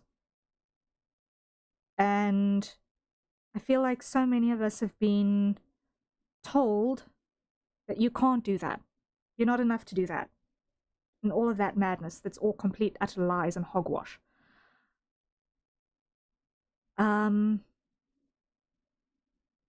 So for every one person who looks at something that I've made or contributed in and says, I want to do that, if I can give them even a fraction of the amount of courage that it takes to take the first step towards being able to say, I made this, then I feel like that's the goal. If you're not doing that, what's the point? Exactly. So, making stuff is something that is desperately close to my heart, and I want people to be able to enjoy that together, because it's just fun. It's just so much fun. I honestly can't remember the last time in my life I've been bored, because there's always another thing to make. Burnt out, yes. I've been burnt out before. I've been too much in pain to be able to use my hands before, to be able to make a thing. But then I just switch medium and switch to writing, because then I can do that with other means. You know, voice to text. In my humble opinion, anyone that tries to discredit genuine creativity is quite pitiful, because they've failed at the first step of feeling alive. Yes, absolutely. Creating new things out of other things is already there. It's natural for everyone, no matter how big, how small, that's the point, and it's fun to you. Yeah, yeah. It's something that's very close to my heart, yeah. Like, some of you guys know, I have my faith. And in that faith, we believe that humans are created, right? We are created with the purpose of relationship, and we are created intentionally, and we are created in the likeness of our Creator. And I believe that the desire to make things is part of that likeness. That's my personal belief. And that's all I'm going to say on that topic. If you want to ask me more questions about that, you can do so in private. For future viewers of this stream, of the VOD,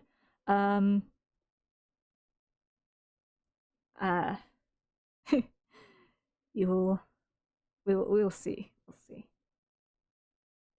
Yeah. Anyway, moving along. But yes, there is still stuff to decode, because there's the entire post-credit scene. Spitting right now. Yeah.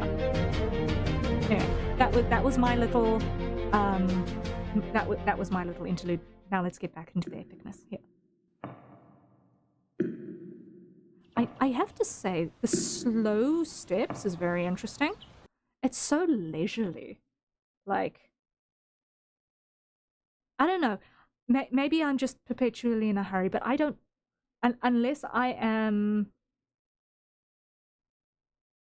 like, on the 3 km/h speed on the treadmill, because I literally just hit the start button on it, I never walk that slowly. Even when I'm ambling, it's like significantly faster than that. So it's like, oh yeah, that's the Harrier in question. That's the hurry. I love this part. I love how the mirror lights up when evil sparks. Yeah, like it's just, it was very cleverly put together how this happened. Ooh, I wasn't supposed to see that. I'm not gonna point. I'm gonna point that on out. Okay. It's Harrier in perpetual false moment. Surprise. Yeah. So, fun fact, the first time I ever drew Harrier Plumie, it took me 10 minutes, I think. And it was for a Plumies Organized Neatly game project. I believe it was for Will's birthday. And my piece was a T-shaped piece.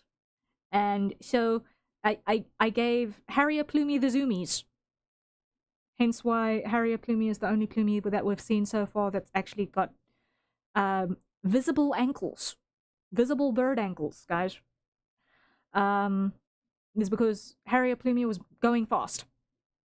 Drawn in 10 minutes. What a project. I remember that. It was for Wilhelm's birthday. Yeah. I'm feeling excited for various communities, but I don't know how many years now, because of various things, from gender stuff and it's not deciding, and Plumies are the first time in a long time that I feel like maybe I can be me, and I'm still very scared about it. Yeah. No, it's valid to feel a little bit scared about things, honestly. One can only see how places develop, but all things have their seasons, and you can't predict what's coming. But it's very important to not let that fear dictate your every decision. And I think that's part of what the story here is talking about as well. Is like, yes, catastrophes happen, and it's easy for things to go sideways, and it's very easy to succumb to the whispers of self-degradation and despair. But it's important to walk on with hope and to appreciate the time that is present. Right? We all know what Will says about time. And it's something that I agree with. So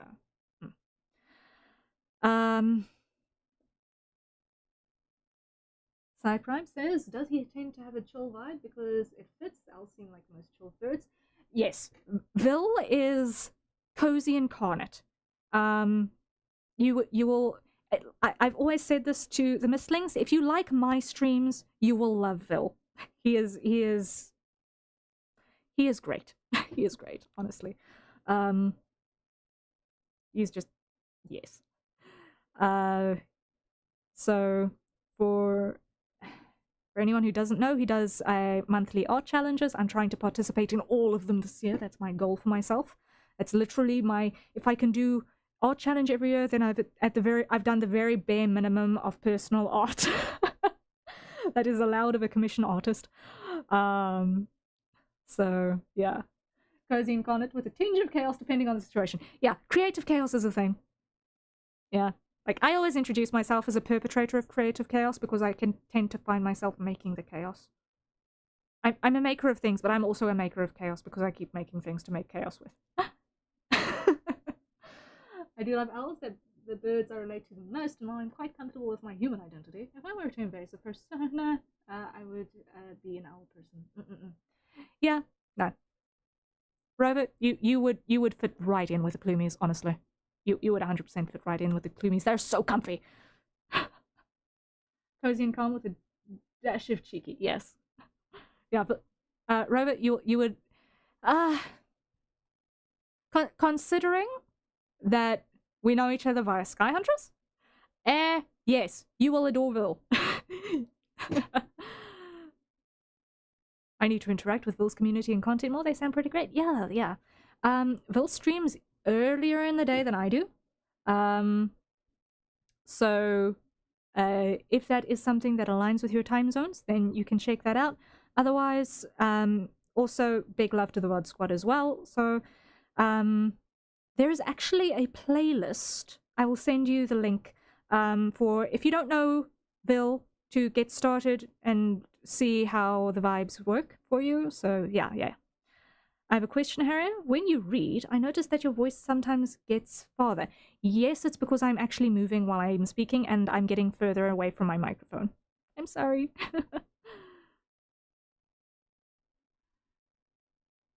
Sometimes you stream with someone else that I also want to watch though.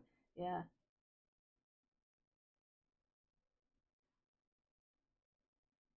I would say that's from turning from the mic attack. Yeah, it's I need to pay attention to my position because chat that I am reading is about where is my thingamajig?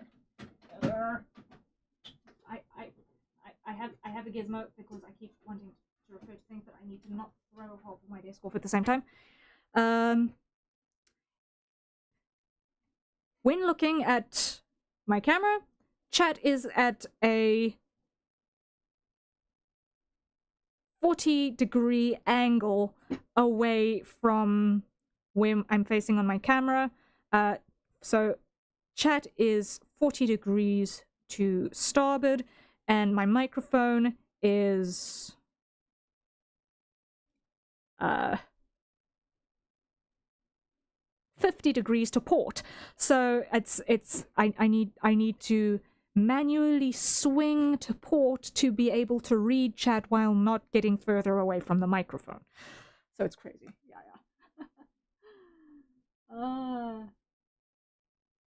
Chat on the new laptop? Yes, it is. Yes, it is, because it's on OBS. I desperately need to improve my desk setup.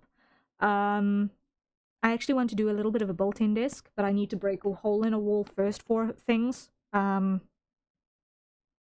that's all pending a whole bunch of things in terms of living situation that is going to be up in the air for the next couple of months.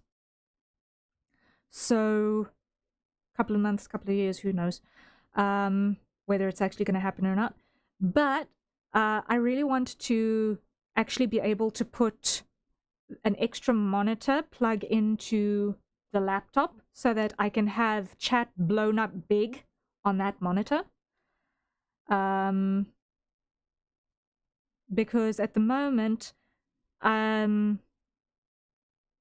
got my graphics tablet, which is in front of me. It's a display tablet. It is huge, and I don't have the space to kind of stack things vertically in such a way that it makes sense. And because of the distance between myself and my display tablet, in order to actually be able to draw on it, I can't push it further back so that the angles can get narrower, if that makes sense. You have a whole commander's chair set up, need more space. Well, I do definitely need an extra 30 centimeters of desk on the port side. I've currently got it makeshifted with a plastic drawer unit with 4 little candle holders holding up a tray to give me the extra desk space so that I've actually got a place to put my bottle and my hydrate timer down on. It's kind of funny. It's kind of funny. But yeah, anyway. Oh dear. Yeah, so we were talking about walking speed. That was another digression. Remind you to hydrate. Thank you, Rover. While we was talking about the bottle. Yeah. It's a very creative way to make it right.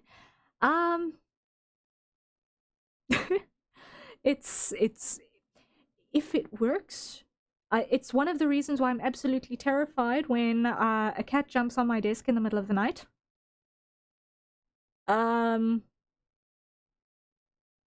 That's his surefire. Chaos Cat jumps on my desk in the middle of the night as a way to tell me, hey, the food bowl is empty.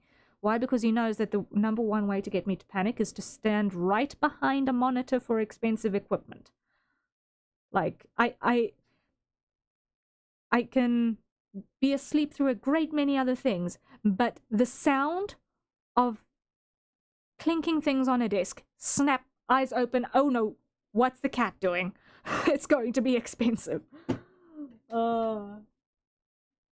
Sometimes you gotta do what you gotta do. Yeah. Valid fear. My cat does similar.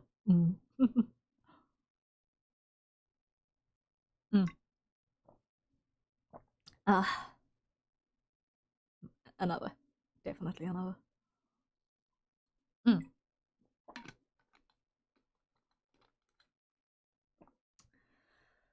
Whew, okay. Let's get through the last couple of seconds of this, shall we? There are 57 seconds of video left. Let's see what all we can pick up on this. Chaos the cat. He shall continue to sow discord and ruin. It runs in his veins. Indeed it does. Indeed it does. Sometimes my dog does that when I am on the phone or laptop. Loves to be in the way and almost causes havoc. Yeah. Like, Chaos Cat is one of 3 felines in the abode. And he has decided that he sleeps in my room. If I am not in my room to be ignored, he goes completely bananas and just just screams the entire place apart. Chaos, Reverse, and I forget, Boss. Yeah, Chaos, Reverse, and Boss Cat. They're all code names. But yeah, there's Chaos Cat, there's the Reverse Cat, who you cannot pick up. He'll take all of the love and attention, but do not try and pick him up. He will go into the reverse and try and escape at all costs. I have literally got scars on my chest from where he's tried to get off of me because he did not want to be picked up. But the Boss Cat is the undecided, or not undecided, undisputed pinnacle of the social hierarchy in this house. It's adorable. And the Sonic Dog. The Sonic Dog, yes. She is adorable, but loud.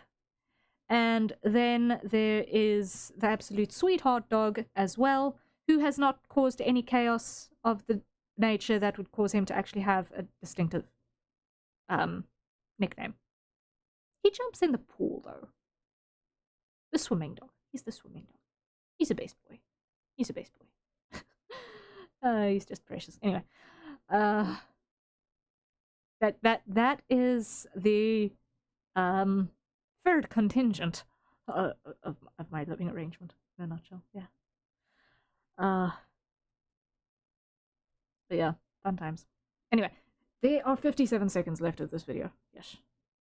He's the resident land shark. He's a border collie though. He's a border collie though. I don't think that's land shark. He's like, he's Mr. Popular, honestly. Like he is. He's the family model. Like, he's not the mascot, he's the model. Everyone just he stops traffic when people see him. He's the model.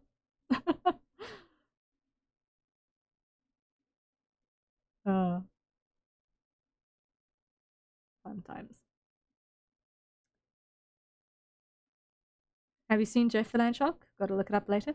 I have seen screenshots of Jeff the Land Shark from people playing Marvel Rivals. I don't know any of the lore, but he is a cute bean. He is a cute bean. Anyway, we digress. Let us continue for the last couple of seconds. I need to start wrapping up. Otherwise, I will not be intact for what needs to happen tomorrow. So, yes. Let's get through the last couple of things. So, yeah. Let's see, where were we? Time to lock in. Yeah, just to go through the last couple of things on the audio side of things. Yes, that are really cool. Hydration reminder. Thank you, Moonshiro. Everyone, courtesy of Moonshiro, acquire your nearest safe for consumption beverages, and let's take a sip.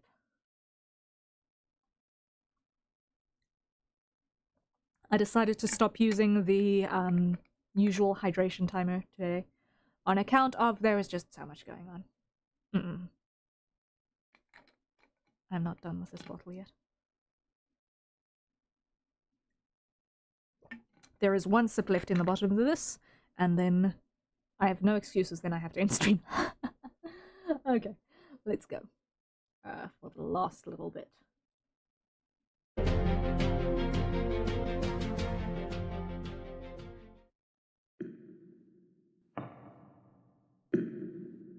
Take slow, leisurely strides. So you saved a tiny patch of forest. That's all you could do? Pathetic. Okay, so I love that even without the processing, that definitely happens for Evil's voice. It's like you can just hear that it's supposed to be a different person, and it works. It's like I've always been impressed by this in stream as well, but it's like the very, it's like the countenance of the person speaking changes. And it is honestly peak acting by my reckoning.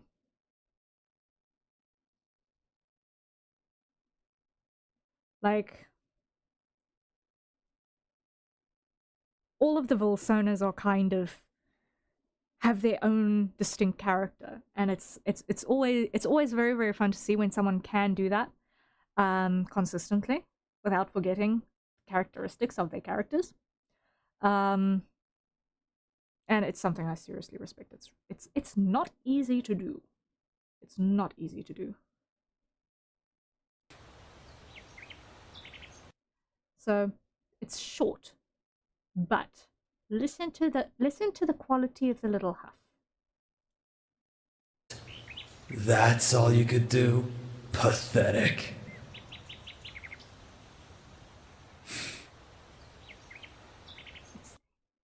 It's so subtle. It's so subtle. I love it. Love it, love it, love it. It's just to be able to capture subtlety for something like this. It's love it. It's more than you could do. Oh, that's sass. Oh, that's sass. Shall I have more than We gotta go back to the start of that sequence. So you saved a tiny patch of forest. That's all you could do? Pathetic.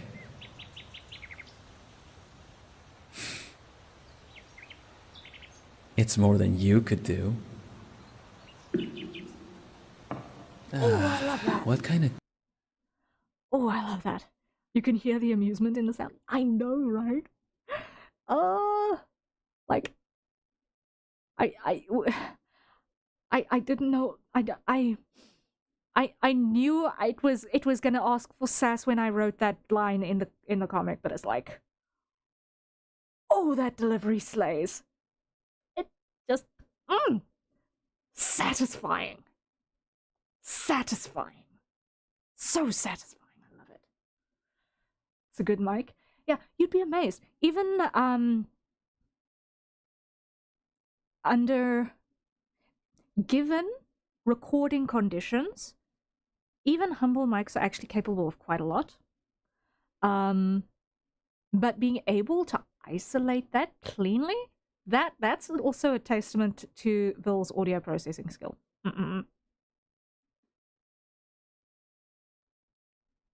Is the forest sound getting smaller when he says that? Maybe we enjoy the meal. Yeah. Yeah. As he's going away here, it feels like that the forest is retreating a little bit. Yeah. Yeah, it does sound like the sound of the forest is retreating. Like, one gets the sense that there's a window behind us somewhere where the camera is. But one gets the sense that there's a window behind us that we'd be hearing everything through. Like, there's no crackling or anything that usually comes with sounds like size. Yeah, like, usually with a recording, if you're not very, very careful, you are going to get mouth sounds that accompany a sudden breath instance. So there's going to be a movement of the lip, or a movement of the teeth, or a little bubble popping inside your mouth, or whatever. And being able to hold the breath and then just without having any of that, you need to be so prepared for it in the recording, and then isolate it and make sure that it's just so, while still having the mood that you want, because even a breathless or a voiceless huff has mood based on how the mouth is shaped. It's insane how much stuff goes into that.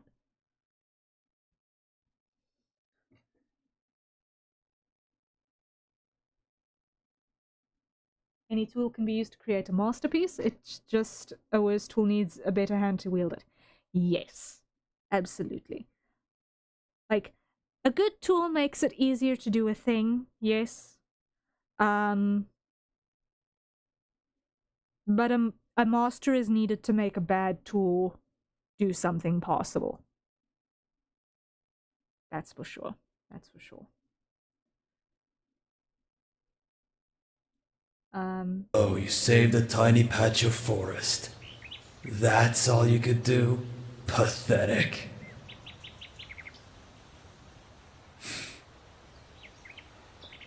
It's more than you could do. What kind of tea shall I have later? Don't take me lightly, you arrogant fledgling! Are you listening? Hey! Wilhelm! That entire sequence. It's just... Can I just say that getting Evil to shout, or even just call out in annoyance with increasing urgency? Hello? Hello?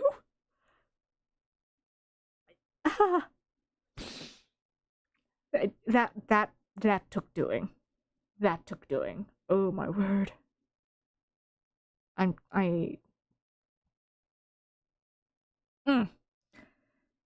Okay, there was one thing else still in this section.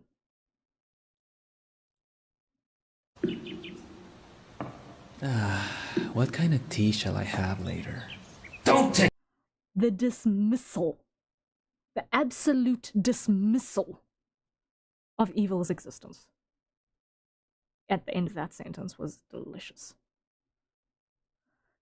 I noticed this before, but now I can pinpoint exactly when Vil says Wilhelm, he sounds regular. When Evil says Wilhelm, there's an emphasis on the helm. Yeah. Like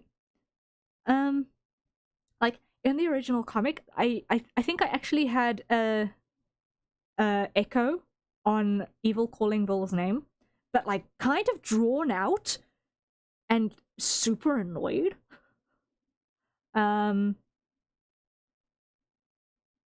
I can understand it being cut though, especially if this happened after Prism Wall. Like, if this got recorded after Prism Wall, I can 100% understand that second drawn out yell getting the cut. I think it was echoed. I think it was echoed. Yeah, I think it was twice. But it's like just a second, like Wilhelm going into quietness as he gets further and further away. It was kind of the idea I had. Rip the voice off. Yeah. Just that typical you're yelling, but you're getting further and further away. I love how memeable Evil is here. Yeah. The memeability here is just very intentional. Let's just be real, it's intentional. It was very, very, very much intentional. It's very fun when one gets the opportunity to actually draw a mouth that cuts out from below the chin from just sheer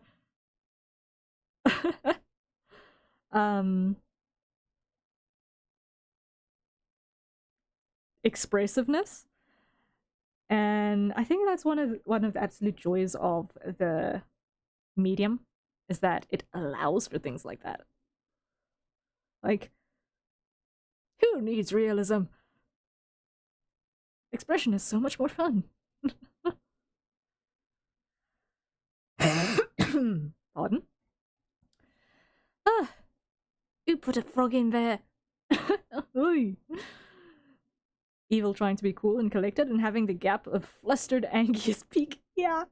Like I I felt like we needed some comic relief, and I feel like he was the perfect butt to this joke. So, it was just, it was just, yeah. I'm happy with how this one came together. Like the Mistlings know, I am an absolute sucker for way too many action manhwa and webtoons. And the ones that I love the most have this kind of balance between seriousness and emotional weight and epicness and gatmoe and chaos and comedy. I struggle with comedy when it's the main focus, in terms of when I'm watching stuff.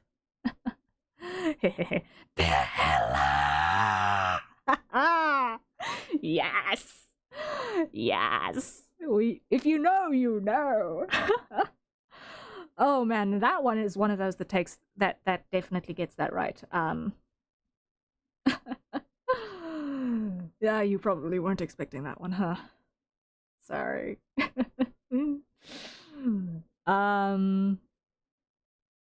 But yes, I think that the ones that have staying power definitely have that balance well achieved, and it's something that it's if you can capture a fraction of it, it works well. Like I heard sounds I wasn't expecting. That was my fake yell. Yeah. Yeah, that was my fake quiet yell that allows me to fake yell at 3 in the morning. 1:30 in the morning. Oh dear, it's 1:30 in the morning. Okay, anyway. It's what allows me to fake yell. Yeah. Mm-hmm.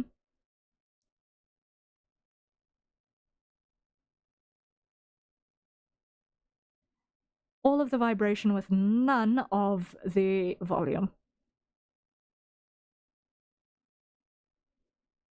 I think some of the mistlings might have heard the rumble grumble that I sometimes do as well. I often do it when I'm clearing my throat. The actual growl. But I don't know. Have you guys heard it? Or has my mic not been able to pick it up? I don't know. I don't know if my mic has just not been able to pick it up. Let me just do this. Eck.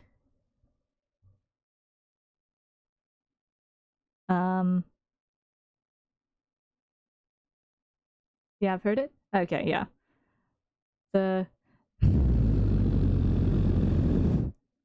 That one. Getting it without too much breath out the nose that hides the sound because of the air hitting the microphone from the top is a little bit difficult. But that's entirely voice. That growl is entirely the voice. It's the single lowest sound that I am able to produce. But only in short bursts because it takes so much air. It's very useful for clearing my throat though, so yeah.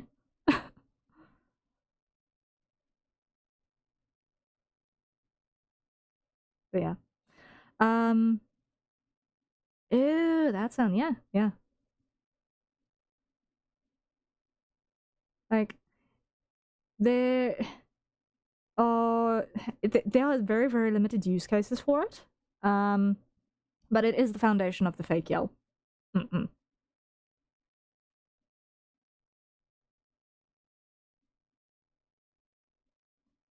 I'm pretty sure something not entirely dissimilar is also used when doing the growling sounds in singing as well. I think. Quite possibly. Not 100% sure though, because why? I've never worked with a vocal coach. I don't know 100% no. It seems like it's the sort of thing that ought to be, But, I don't know. Not for real.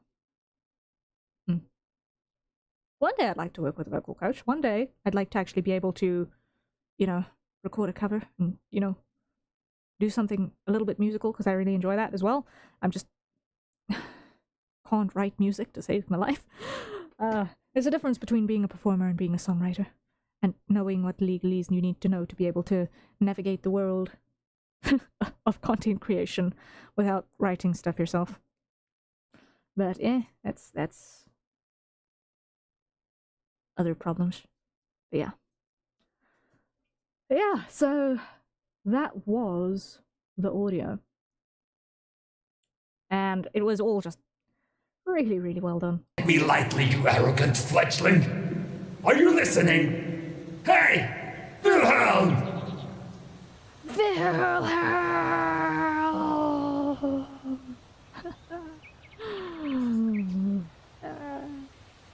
And then my line. May eager wings carry us all to colourful horizons, giving many a heartfelt hoot hoot along the way.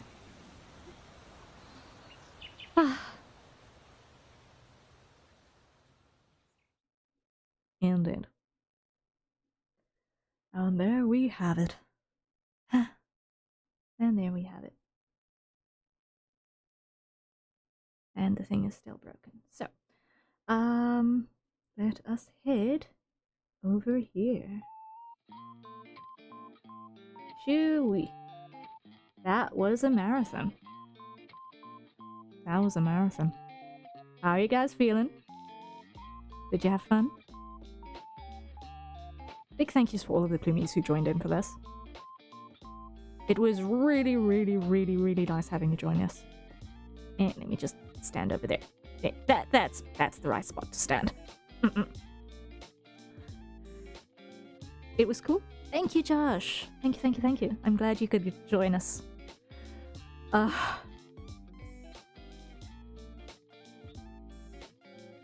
Batva! Big fan? Yay! I'm glad you had fun. This was a nice, lovely meeting the plumies. Yeah! I'm so glad that the Mistlings and the plumies could meet and rub shoulders a bit. It was really, really cool to have both communities kind of touch base a little bit. Oh man, it's just all of the fun. So a little bit of debrief on my end in preparation for the next 24 hours. Oh no, brava. The typos, the curse of the typo. It strikes once again. Dun dun dun. It's fine. We survive. Yeah. Things happening in the rest of this week. Tomorrow at 1 a.m. UTC, as in Wednesday, not Tuesday. 1 a.m. UTC Wednesday. Technically at the tail end of Tuesday if you are still in the United States. We will be streaming again. That is my stream slot for Tuesdays and Wednesdays. We'll be streaming a little bit earlier on the Wednesday/Thursday slot because Wednesday-Thursday slot because I'm doing an experiment with coloring styles. I will be drawing Kale Hennetews from Lout of Count's family as my subject. I'll be drawing Kale and Brown together.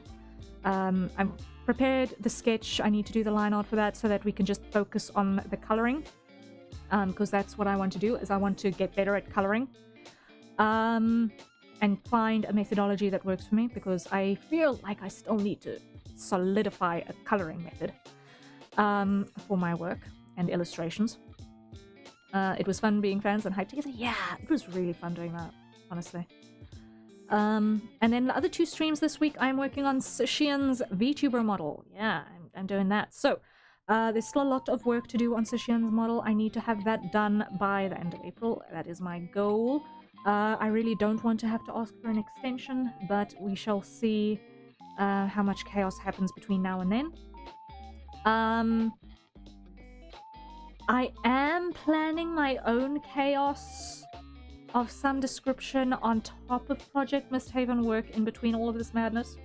Technically it is actually still part of Project Misthaven. It is technically part of Project Misthaven. It's just it's another degree of chaos. So it's going to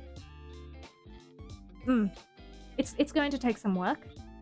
I don't know if I will be able to get it done in time for when I want it, but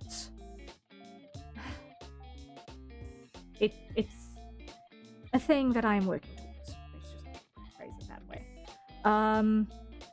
Will it be anywhere near as impressive as what we have been decoding this day? Who knows?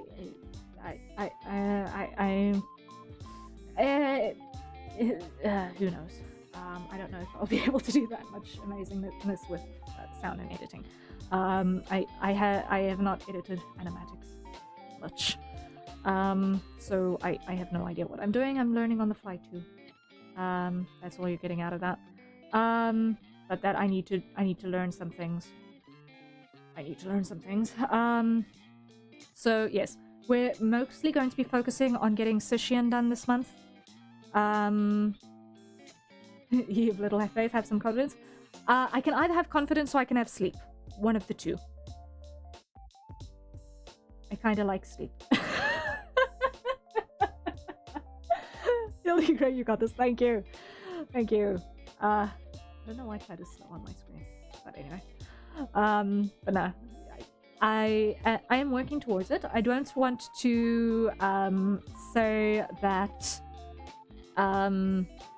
it's impossible at this stage. It's still relatively early in the month. Wait, what? When is it? Oh, Bloomin', when did it become the middle of the month already?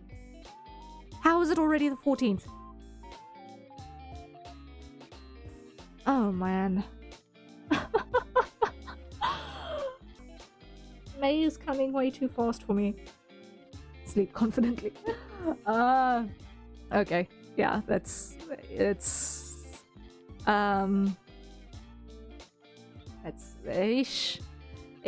Okay. We'll see. The Sushian deadline is kind of creeping up on me at mean speed. I need to have his model done. At the current deadline, I need to have his model done on the 28th. Oh dear. Like the mists, time dilation probably. Oh dear, yeah. Don't look at me, I haven't been playing with calendar. Oh dear, yeah, no. It's messy. Me and time are not friends. My brain for time is not great. I am not responsible for this. No, Rover, you are an innocent bystander in this time chaos. That's entirely of my own making.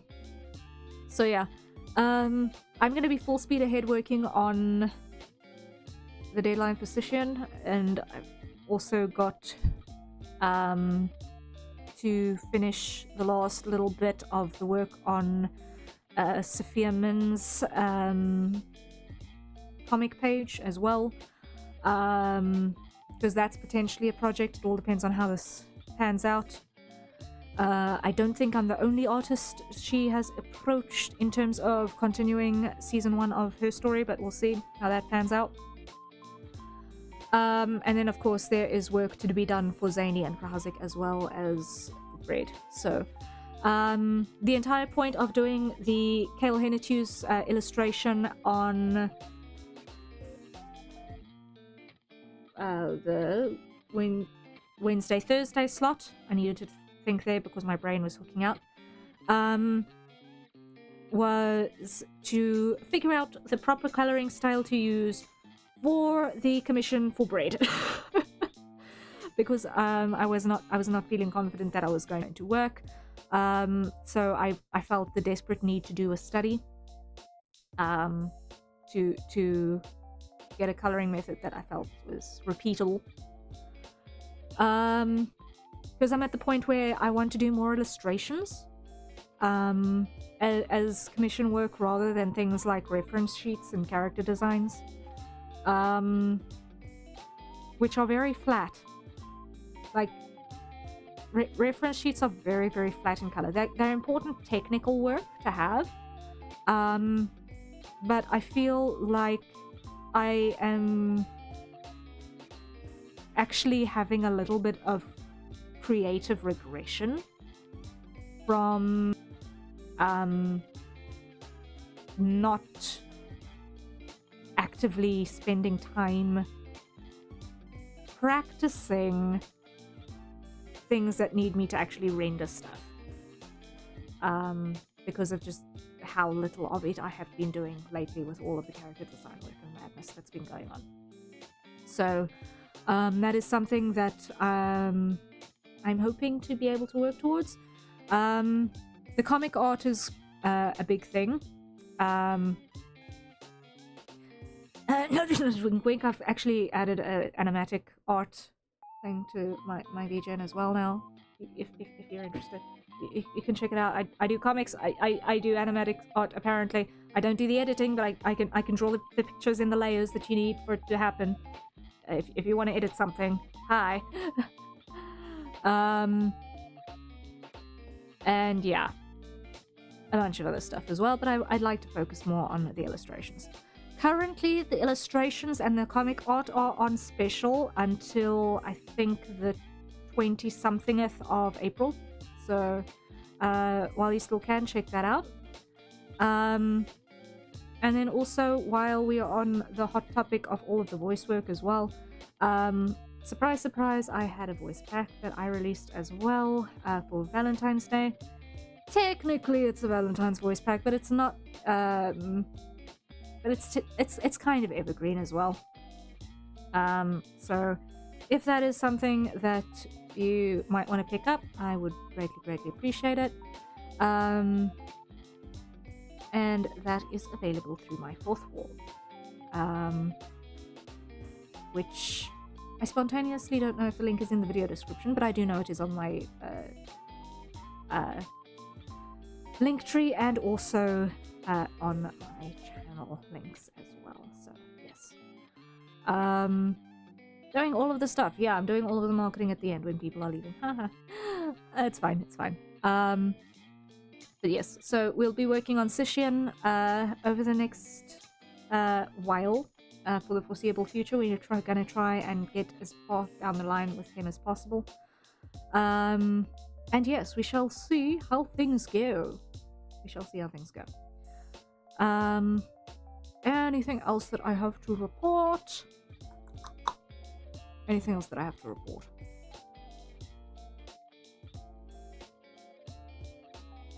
I think that's all for now.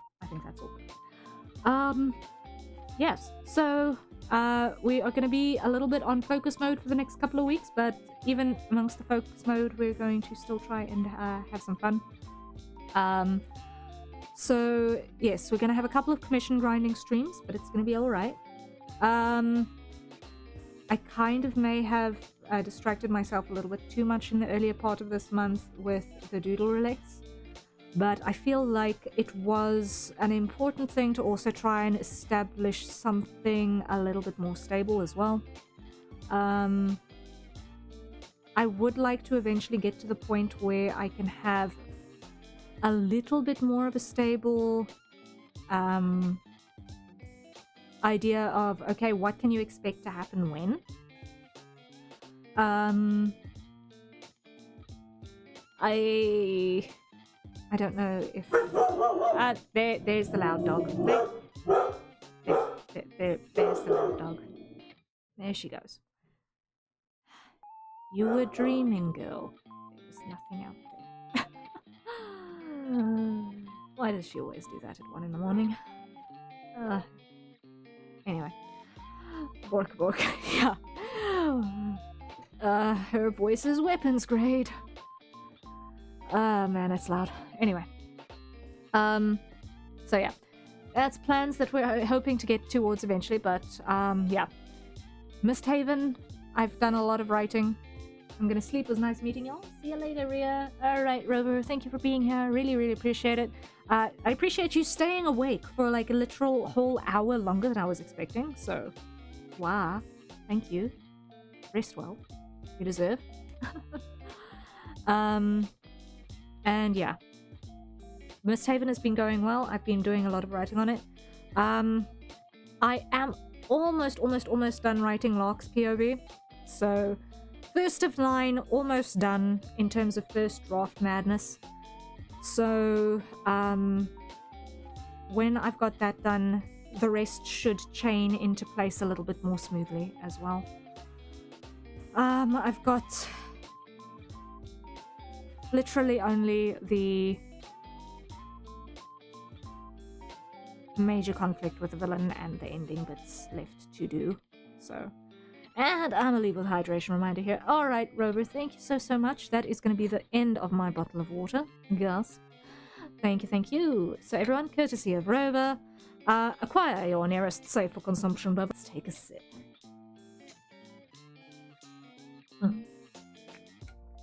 So yes, Misthaven is in progress. Extra chaos side project aside.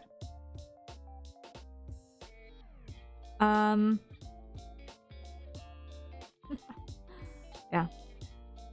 Like, I would really love to have side project done for my 2-year anniversary, which is coming up as well now. It's 7th of May, I think. I discovered that quite to my own surprise a couple of days back. I was like, oh dear, that's the thing that's coming. I can't believe it's been 2 years. As Greenbird Lady. That got me shook as well. I did not realize that the timing was as it was. And I was completely unprepared. I was unprepared for my birth March, and I was unprepared for anniversary coming up now in May. But hopefully I will have the thing done. So if it works, it works. If it doesn't work, then I will have it to you as soon as I've got it, and it's just going to be a whenever thing. We'll see. Bye.